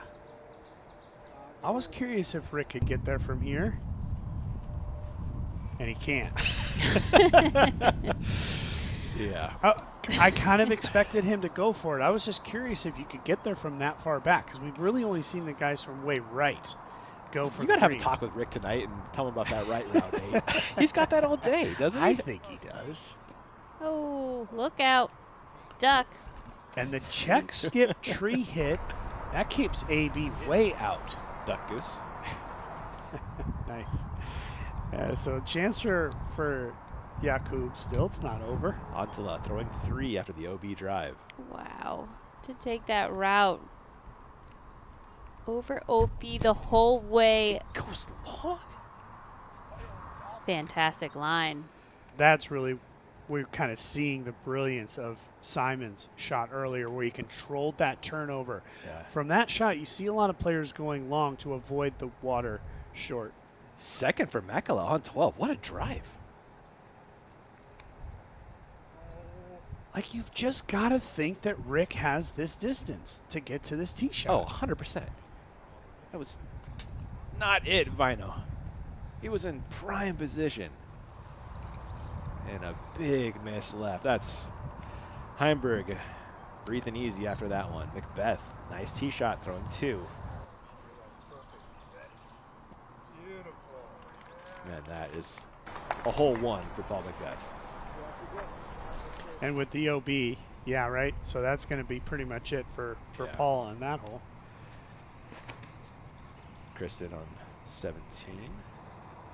She just has to win one more hole to win the match.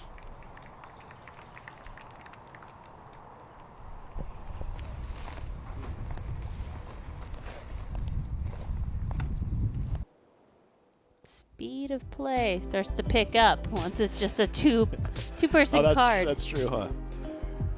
And it's still very tight coming down the stretch. Yeah, the one thing that's really not updated is kind of what's going on with Macbeth and AB. That card with Yakub out of position.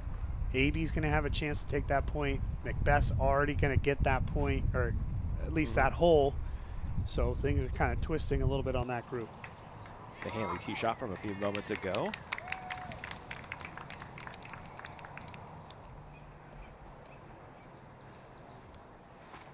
Heimberg. His third on 12. Did you guys catch that one? Yeah, it looked like he just stayed short of the long OB. He played it to the fat part of the green over there on the right side. Barella to win the hole. So door open still for Yakub. This is a big chance for him to make a statement, especially with the next hole. The next hole is so tricky, all that out of bounds. Don't want to give this one up and then put a lot of pressure on the next hole. Semerad to have the hole and stay up one.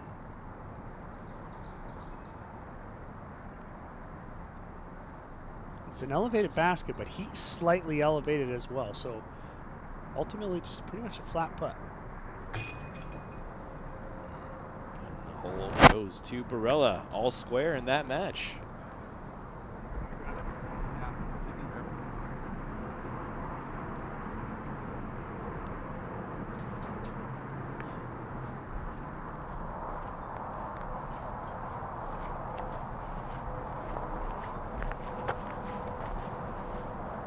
Is Paul going to make Nicholas putt, or did they concede there?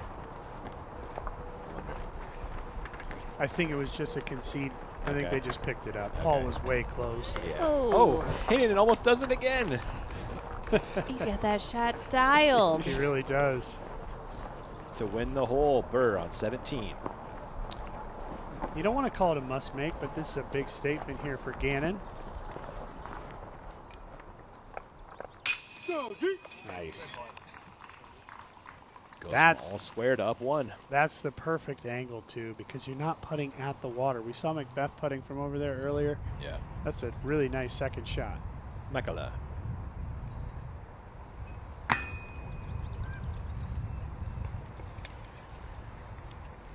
So Bino's day is done.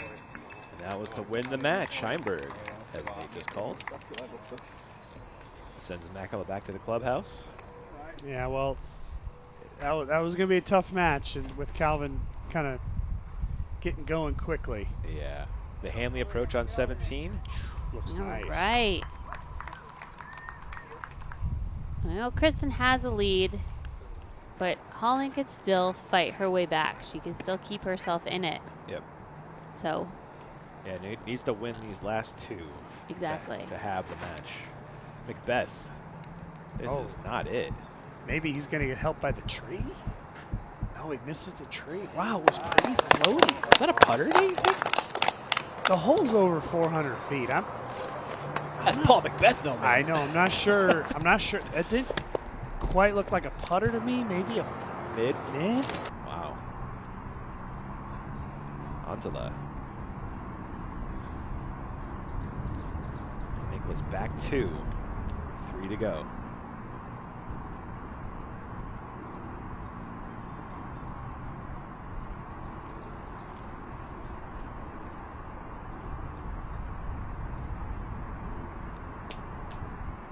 Europe needs to flip 2 matches coming down the stretch here, and that's not super helpful there, Nate. It's not, but you can see Paul and Antala were not far apart. Yeah. Nicklas still in bounds. Paul was just a little bit closer to the basket, so they're going to have similar angle looks. Barella. All square in his match with Semrad.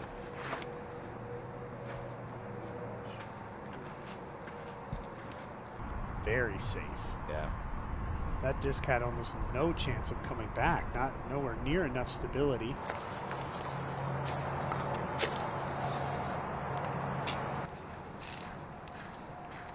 Door open for Semrad to win the hole with a good drive.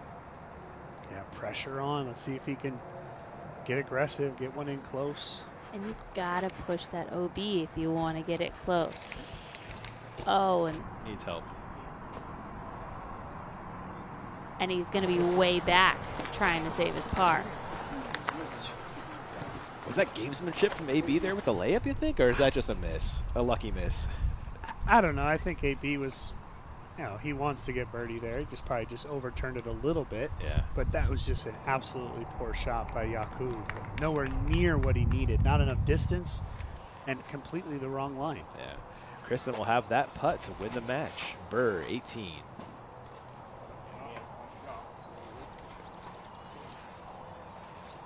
Yeah.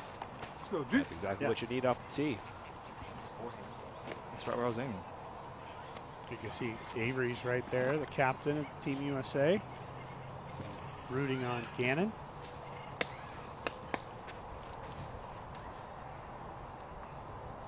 Tom.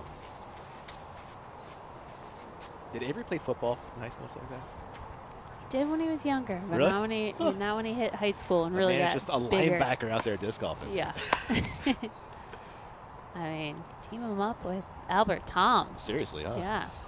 Some athletes out here.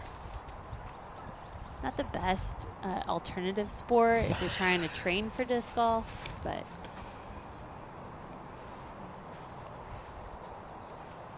Nice shot by Albert.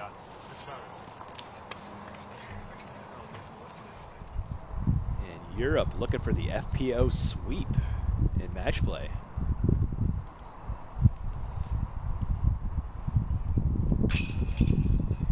Marking a win for Europe on the FPO side. 2 for 2. so in the stroke play, Evelina would have beat Owen, and she continued to do so here in match play. It was a matter of if Kristen could clean it up, and it was a close battle between her and Holland in the stroke play, but Kristen cleaning it up and shooting just incredible golf here in this 9. So Team Europe takes it down in both women's matches. Antala, he's back 2 from Paul. You got to run this, right, Nate? Yes, no question about it.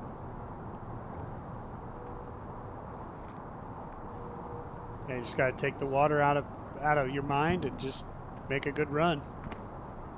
That wasn't it, though. It's so difficult to do as a competitive disc golfer to ignore a lake that's a few feet beyond the pin. That certainly affected Antala, and it went OB too, so Paul can just lay up. Advantage of being closer there, huh? I think that's pretty much going to just end that match. Huh? Or they might be dormy. No, I think you're right. You're right on the first call there. Okay. Yeah. Oh, was it? That was 10, though, wasn't it? Was that 11? That was 11. Yeah, you're right. He just won it. Okay.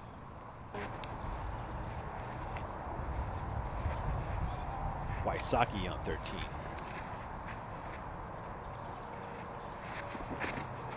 Rick up 1 over Heinonen. And that will help.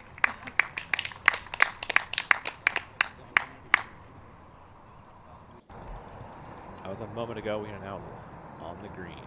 So, and again, assuming that Paul's going to take that point, the USA needs just one more match, full match win to take the President's Cup. To at least have the hole. Heinonen. Swings it just wide. So Rick will be, if he makes this, be up one with 1 to go.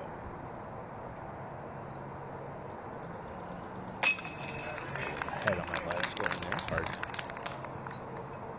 So Rick can do no worse than a half a point. A tie. Yeah. So again, it's not a done deal quite yet because Team USA needs 1 full point more to win the President's Cup.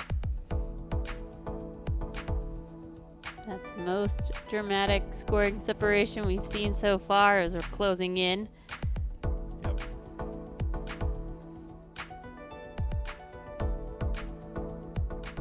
Yeah, this is kind of your bottom of the ninth, 2 outs Hail Mary type of situation. Yep, your Hail Mary. Not impossible, especially if somehow Heinonen can flip this match to a half a point, then he keeps Team Europe alive.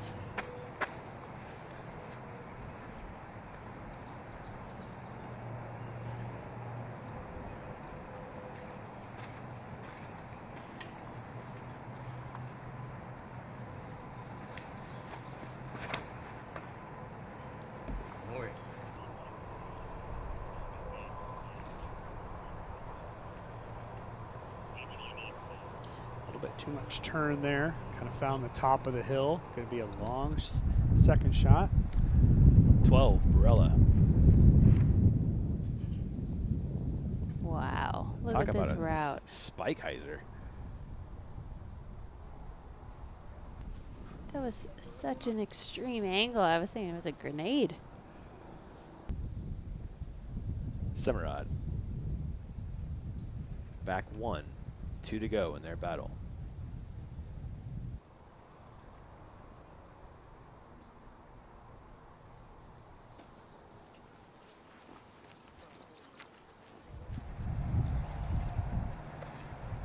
Wysocki, 17 is second.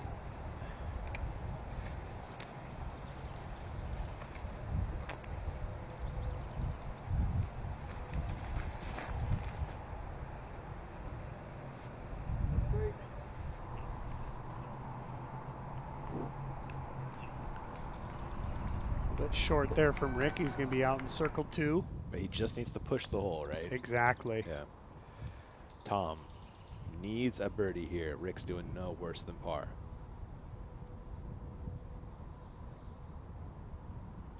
This is the battle with Gannon. Oh, thank you, sir. But I agree with the statement. he still needs it. Oh, no. That is Ooh. cooked.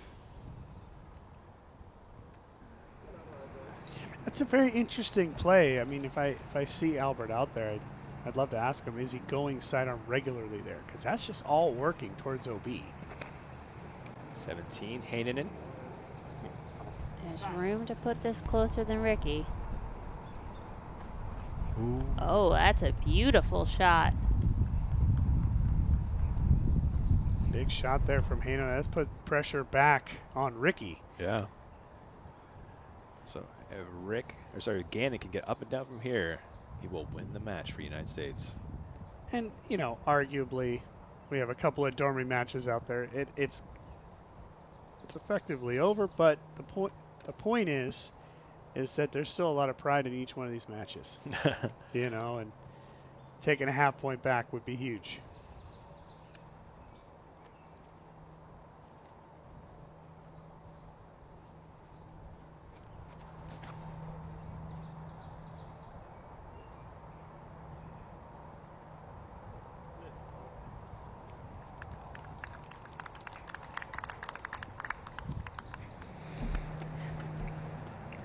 Barella, second on 12. Is he going to attack the island from here? Nope. Okay. There's a small list of people that might even think about it, you know? Yeah, it's kind of interesting because I think AB, with the way he threw his tee shot, I'm assuming he's just playing it for birdie. Wasn't even going to bring eagle into play. Now, had he been that far back off the tee, he has the power to get to that green. Say he was down 1 at this point, he probably would have done that. That being said, he would have thrown a different tee shot as well. Semerad lays up as well. No worries. I got it. Thanks. They'll both attack the green with their third. Wysocki this to win the match. And to win the President's Cup. It's a race to see who can win the President's Cup He first. or Burr, huh? This is a big make if he can do it, though. Oh, what a putt. If he would have cashed that, I'd just running it in from a mile away. That'd be a great way to win the President's Cup, huh? Sure On a would. putt like that. Barella's third, attacking this nearly island green. Wow, almost jars it. off the check skip, almost making Why it. couldn't I just go in? We feel you, AB. Now that would have been a way. That to would have been a win. way to win the President's Cup. Even better. Just thinking, seeing Paul Macbeth there, he has the most President's Cup for Team USA at 9. Ricky has 8. Semerad needs to get up and down to keep this match alive. And he's done that, huh?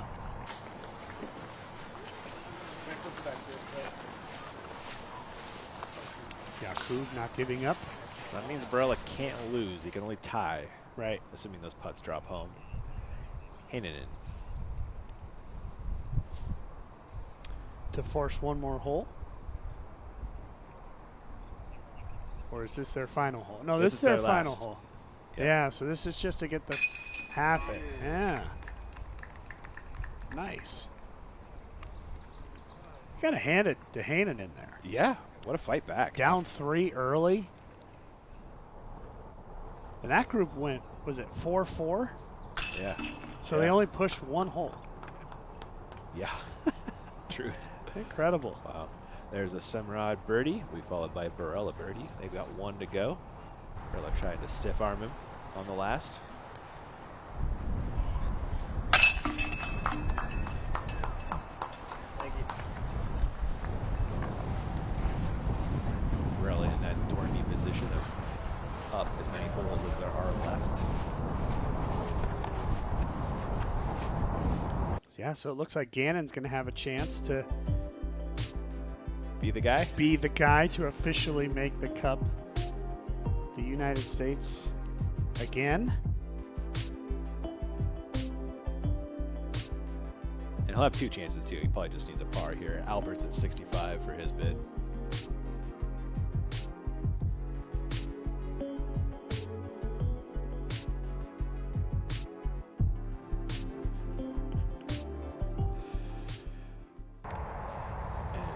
The Tom needs this to apply any kind of pressure to Burr. I wasn't quite sure where they were going to give him his mark. I thought he'd be by the basket, right? I thought maybe a little bit more up. Yeah. That's a tough angle.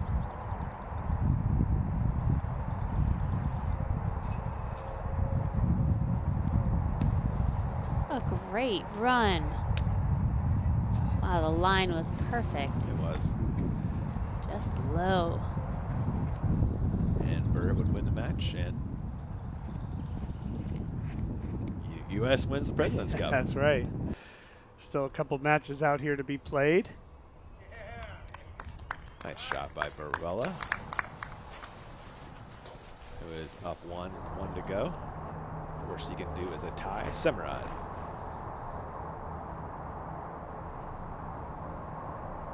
Just a couple of short arm shots for Yakub. In the last 2 holes, he's had 2 shots that have been short, and that's really what cost him the match ultimately. Still put a smile on his face, though. I think he just conceded right there. Yeah. It's a good man right there. He kind of knows it's over, and AB threw a fantastic shot. If you're looking for a nice moment to lock it up, this is the one, right? Yeah. Yeah. Yeah, and because of that, shotgun start, everything's happening so simultaneously. Seeing these round end up. What a battle. Here are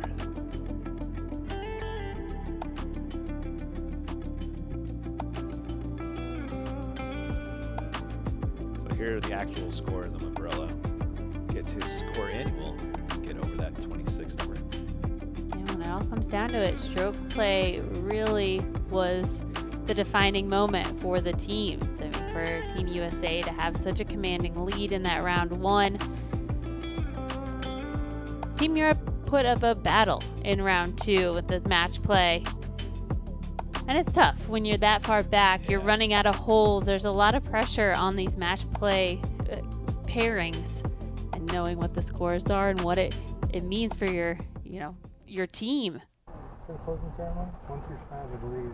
Yeah, ultimately it's a daunting task for both teams to try to go on and either continue the streak or break the streak. And, obviously congratulations Team USA, but I mean, good effort. I thought a really good effort by Team Europe in the afternoon here. Played well, as Val said, in the matches, kept it a little bit closer than maybe it even could have been. And yeah, it's another fun President's Cup. Yeah. Like you mentioned, Europe will win at some point. It wasn't today, but it'll happen. Question. No question about it. Couldn't ask for better. Well, as long as we keep giving chances, I hope to see it again, continue on, and sounds like the PGA will continue to take this event. Oh, fantastic. Yeah, purchase the President's Cup to keep that tradition going strong. Yeah, and I think at some level, talking about taking it to 2 days or at least a full 18, or like 18. 2 full rounds. Yeah, on 2 different days. That could change up things a lot as well. But yeah, ultimately it's a good day for Team USA. I think Calvin stole Joey's hat and AB's sunglasses for this round.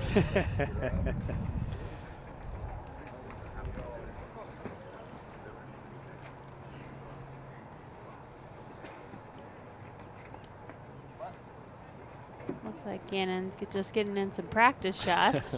What's the situation? He can tie it up. He's up 2 with 2 to go. Not completely over for their match, but it is this for is the their event. final hole. No, they have to play hole 8. Okay, I thought they started on 8. It does skip. Just straight up. Skip straight.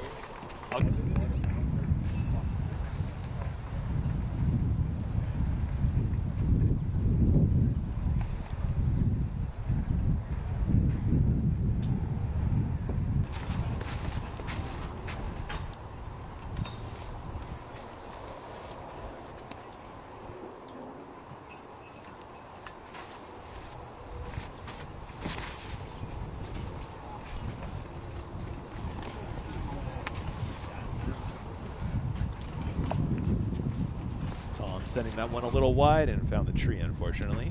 This match is also live as well. Robinson down 1 to Simon with 2 to go.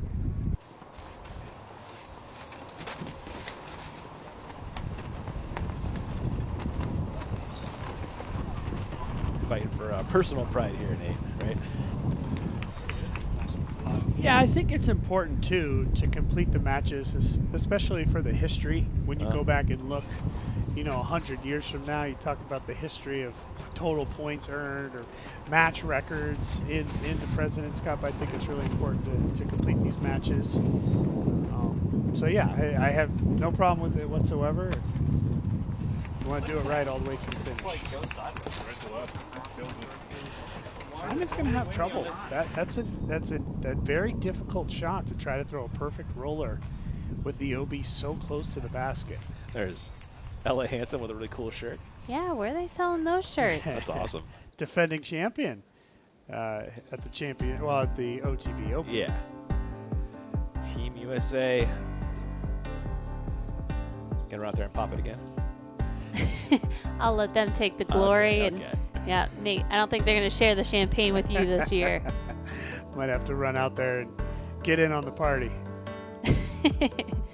Yeah, year after year, you get used to shaking up that bottle of champagne, knowing how to pop it, learning how to spray it. As well. Do you guys have a favorite President's Cup moment that really sticks out to you guys over the years, or just kind of? I'm always going to remember the first one. Yeah. Back in 2006. 2006 was the very first President's Cup, and there weren't that many Americans traveling over to play in Europe at that time, so it was kind of like a there was an aura about us, like, oh, the Americans came here. This is a big deal. And it was a major at the time, but then to have this event where you're representing, America, you're traveling across the world to represent America, it was a big deal. And it was a time where press conferences weren't happening, but UC really put on a show and knew how to promote and market disc golf over there. And so it was a really big deal for us traveling over there. That's awesome.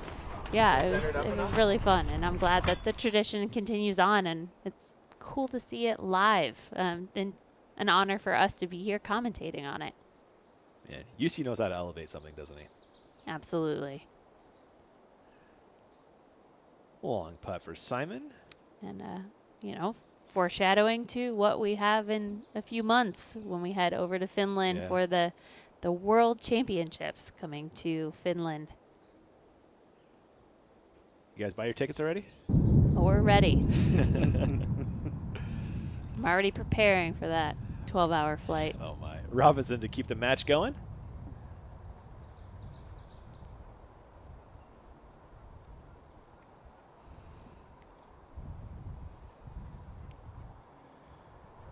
And this is Bird to win the match.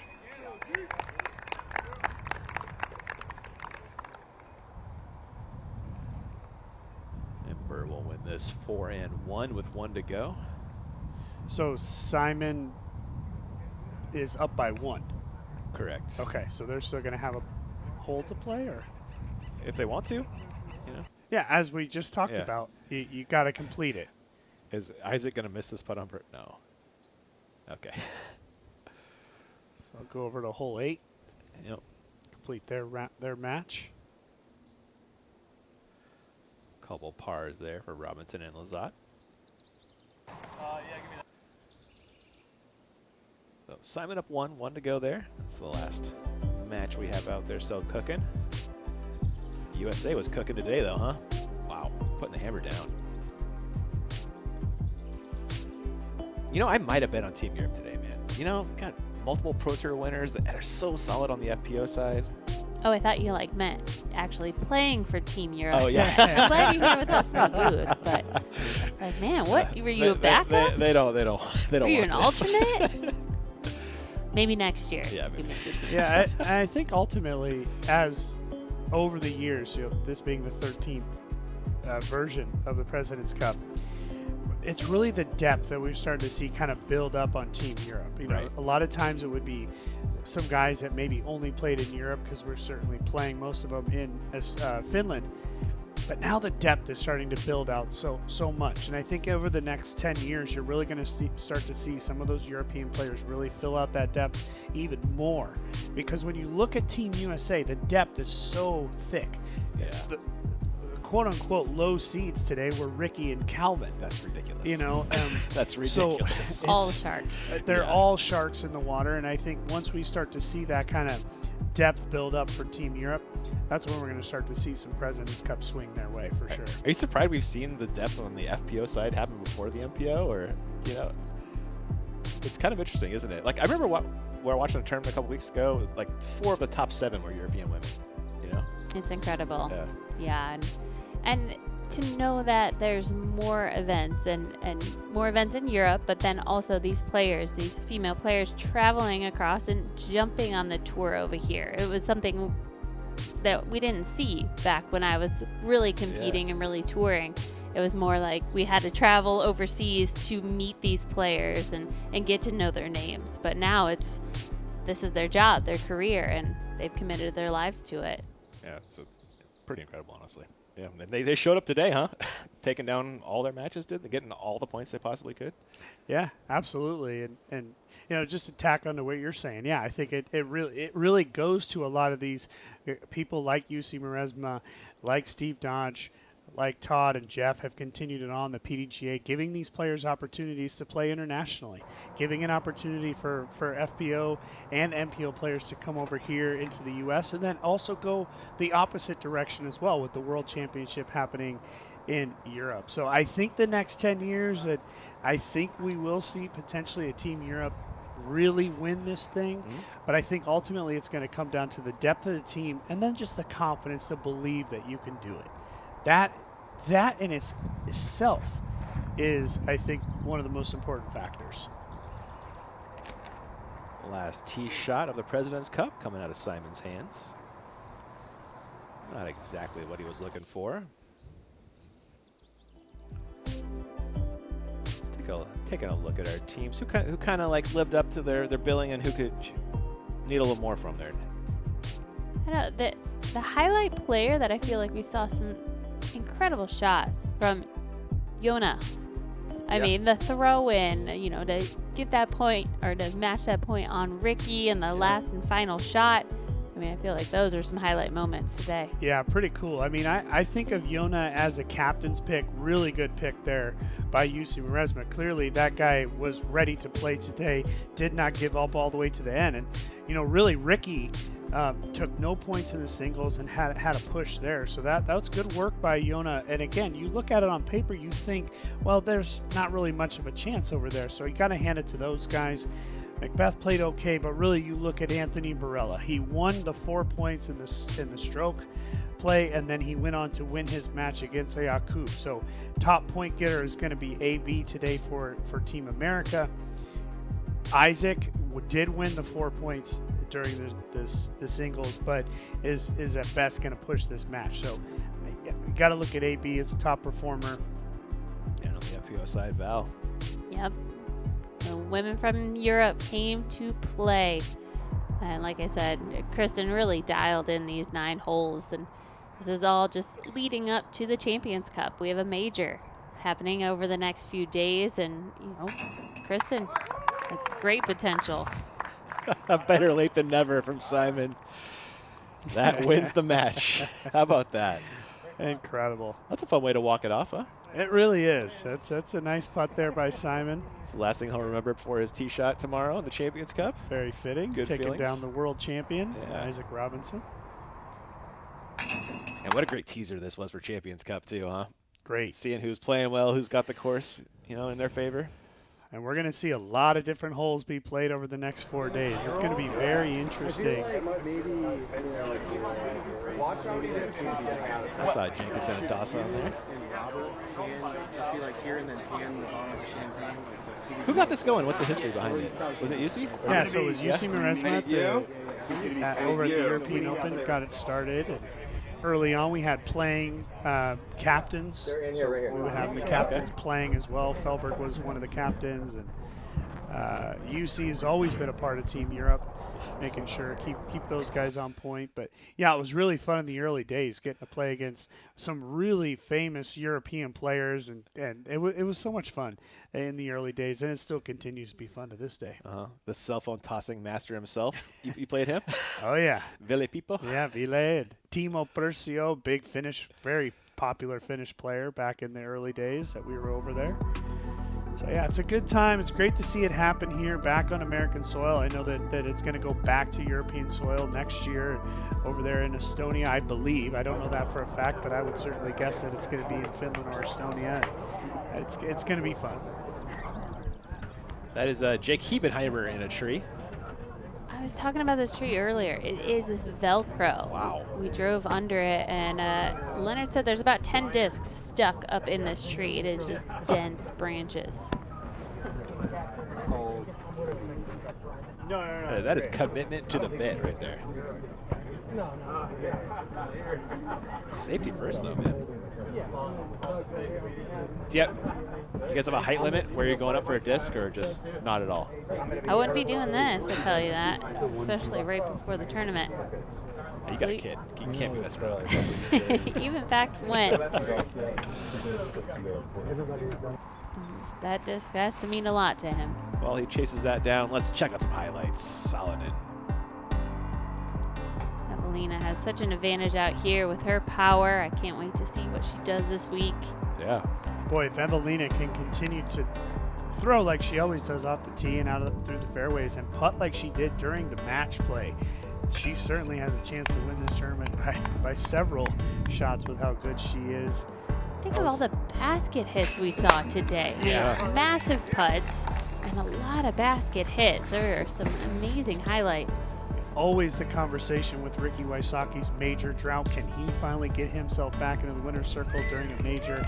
Can Calvin Heimberg get his first major, being the defending champion of the OTB Open? Can Simon maybe put his name down on a major? There's so many storylines. Can Macbeth get back in the winner's circle here at Swenson Park? I think the next 4 days are going to be very exciting. It's the first major of the year, and we got some good weather and a very challenging course at that. Love that. Our man Nate Perkins is on the ground with our captains. Let's send it on down. All yours, Perkins. He's in a bush at ground level. Well, we're getting some quality entertainment right here. Hebenheimer's up in the Velcro tree, just like tossing discs down. But let's get right to the point here, Avery. You just won the President's Cup. There was a little bit of a sweat, though. Talk about what you were feeling after that first hole of match play. Yeah, getting going. I told the team, take it personal. You know, these are your friends on the course throughout the tour. You're playing them every single weekend, but this is head-to-head. You know, you got to win this match. And knowing we had a pretty, sizable lead, but anything can happen. And if they can lock down their matches, we can hold on. But early on, after the first couple holes, Europe had a lead. You know, very quickly. They're winning holes right out the start. But I think it's just the longevity. It's only 9 holes, but it's enough holes to make a change, make a switch. And European women, very dominant in that match. They both took both matches there. But across the board, there's only 1 match lost on the MPO side with 1 tie as well. So the men held it down. They earned every part of it. And the ladies, did it in the first round with the score. So excited to be part of this. Amazing for USA. And that's 13 straight. Yeah. Holding it down. 13 straight. It's kind of unreal to think about that with all the great European players that have come through. And I want to ask you, how indicative is the President's Cup of how a player is going to perform? From your experience here, has a person that's been hot in the President's Cup gone on to play pretty well in the European Open? Typically, it is a President's Cup competitor, a participant that usually wins the European Open in years past. So anybody that played in the President's Cup, whether it's the European side or the U.S. side, has gone on to win European Opens. USCGC maybe when they held it in 2010 on U.S. soil, but this is the second time on U.S. soil, and great to be in California President's Cup. But I think that could be very indicative on who's going to be the championship, winning the major this week based on what we had here. All right. Well, Avery, I know this means a lot to you. You're about to get up there and be presented the trophy. Congratulations on your victory, and any final words? I'm just going to say it's an honor to be part of this amazing event that UC started 19 years ago. And just talking about the legacy of this continuing on with the PDGA, we were talking on the ride up here. We need to keep growing this thing, modifying it, changing it, adding it if we need to. But I think this event's alive and well, and the international camaraderie, nothing better. So I hope we keep this going, and honor to represent Team USA today with the victory. All right. Thanks so much, Avery. And maybe next year, Europe. Over and out. Awesome, dude. He calls them like he sees them, Yeah.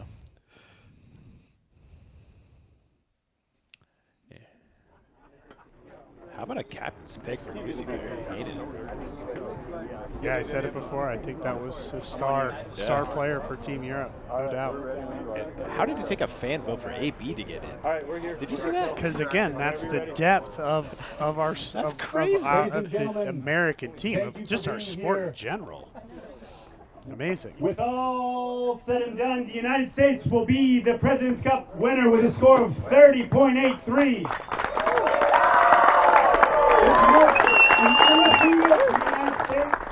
Thank you all for your camaraderie, both Europe and United States. You guys want to shake hands?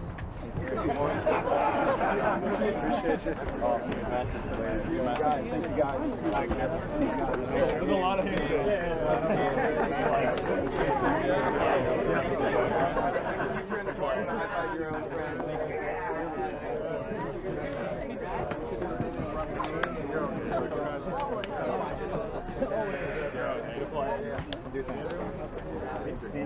Yep, and then Team USA.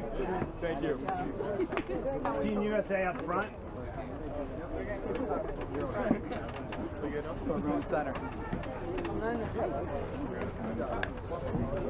And to bring home the champion, the President's Cup Presented by Doug Bierkes to Avery Jenkins. Congratulations, Team USA.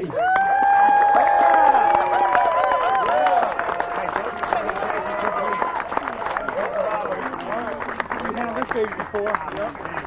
Who's taking sips already? That's apple juice for Dana. Oh, gotcha. All right, let's pop some champagne.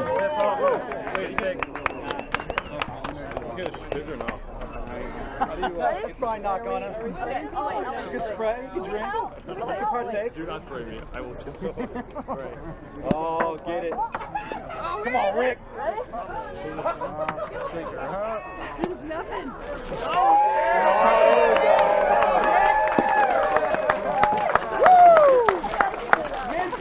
I can't get it out. Go for out.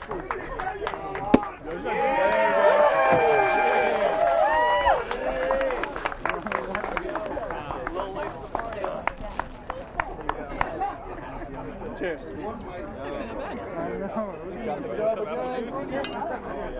Apple juice. Yeah, please, Got the please. W, y'all. Good job. Yeah. She signed up.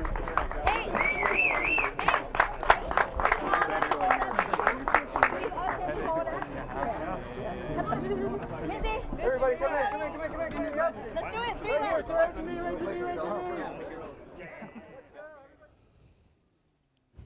And welcome back to the. I love the President's Cup. I don't know, I'm sure you guys do too. It's just something different, something fun. Yeah, Final thoughts? and I love the format. I mean, I love the opportunity to play against people in a different scenario. It's not just that stroke play. It's we had that match play element to it. I love events like that where it really showcases, and like they were talking about, I mean, it's showcasing the best players in the sport and best players from America and the best players from across Europe. And so we saw the best golfers today, and I'm expecting to see that continue on. And Champions Cup Major is happening soon, so I think we got a good glimpse of what's to happen. I'm with you. I think that leads into the Champions Cup nicely, Nate. Oh, no question about it. I think it's a great start to the week for sure. And I think you asked earlier what the biggest memories are. The biggest memories for me are that camaraderie with my fellow teammates. We can put everything else aside and represent our country. And I hope that those players up there on that stage are going to remember that moment, because it's special. When you get down the road in life and you're not doing that anymore, it's really fun to see it continuing to happen to this day. So what a great start to the week. The Champions Cup is going to be hot and windy and fun and exciting. I just can't wait to get going. The first major of the year always gets the buzz started. It is going to be fantastic. Also fantastic was our OTB shot of the day. Do we remember what it is? I'm going to say Heinonen. Right? It's got to be. It's got to be. All right, Marky, fire off that OTB shot of the day. What do you got for us, my man?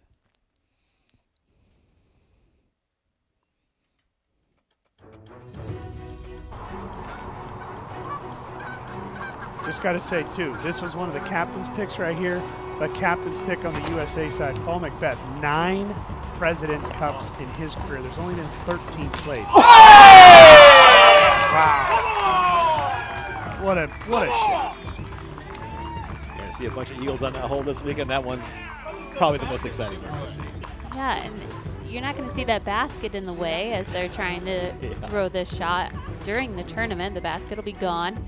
And, so that made it even more difficult for him. What a day at the President's Cup. Make sure you guys come back for the Champions Cup, kicking off tomorrow at 9:30 for Val and I. The Nate and Ian show starts at 3 with the gents. Thank you guys so much for watching President's Cup, and we will see you tomorrow.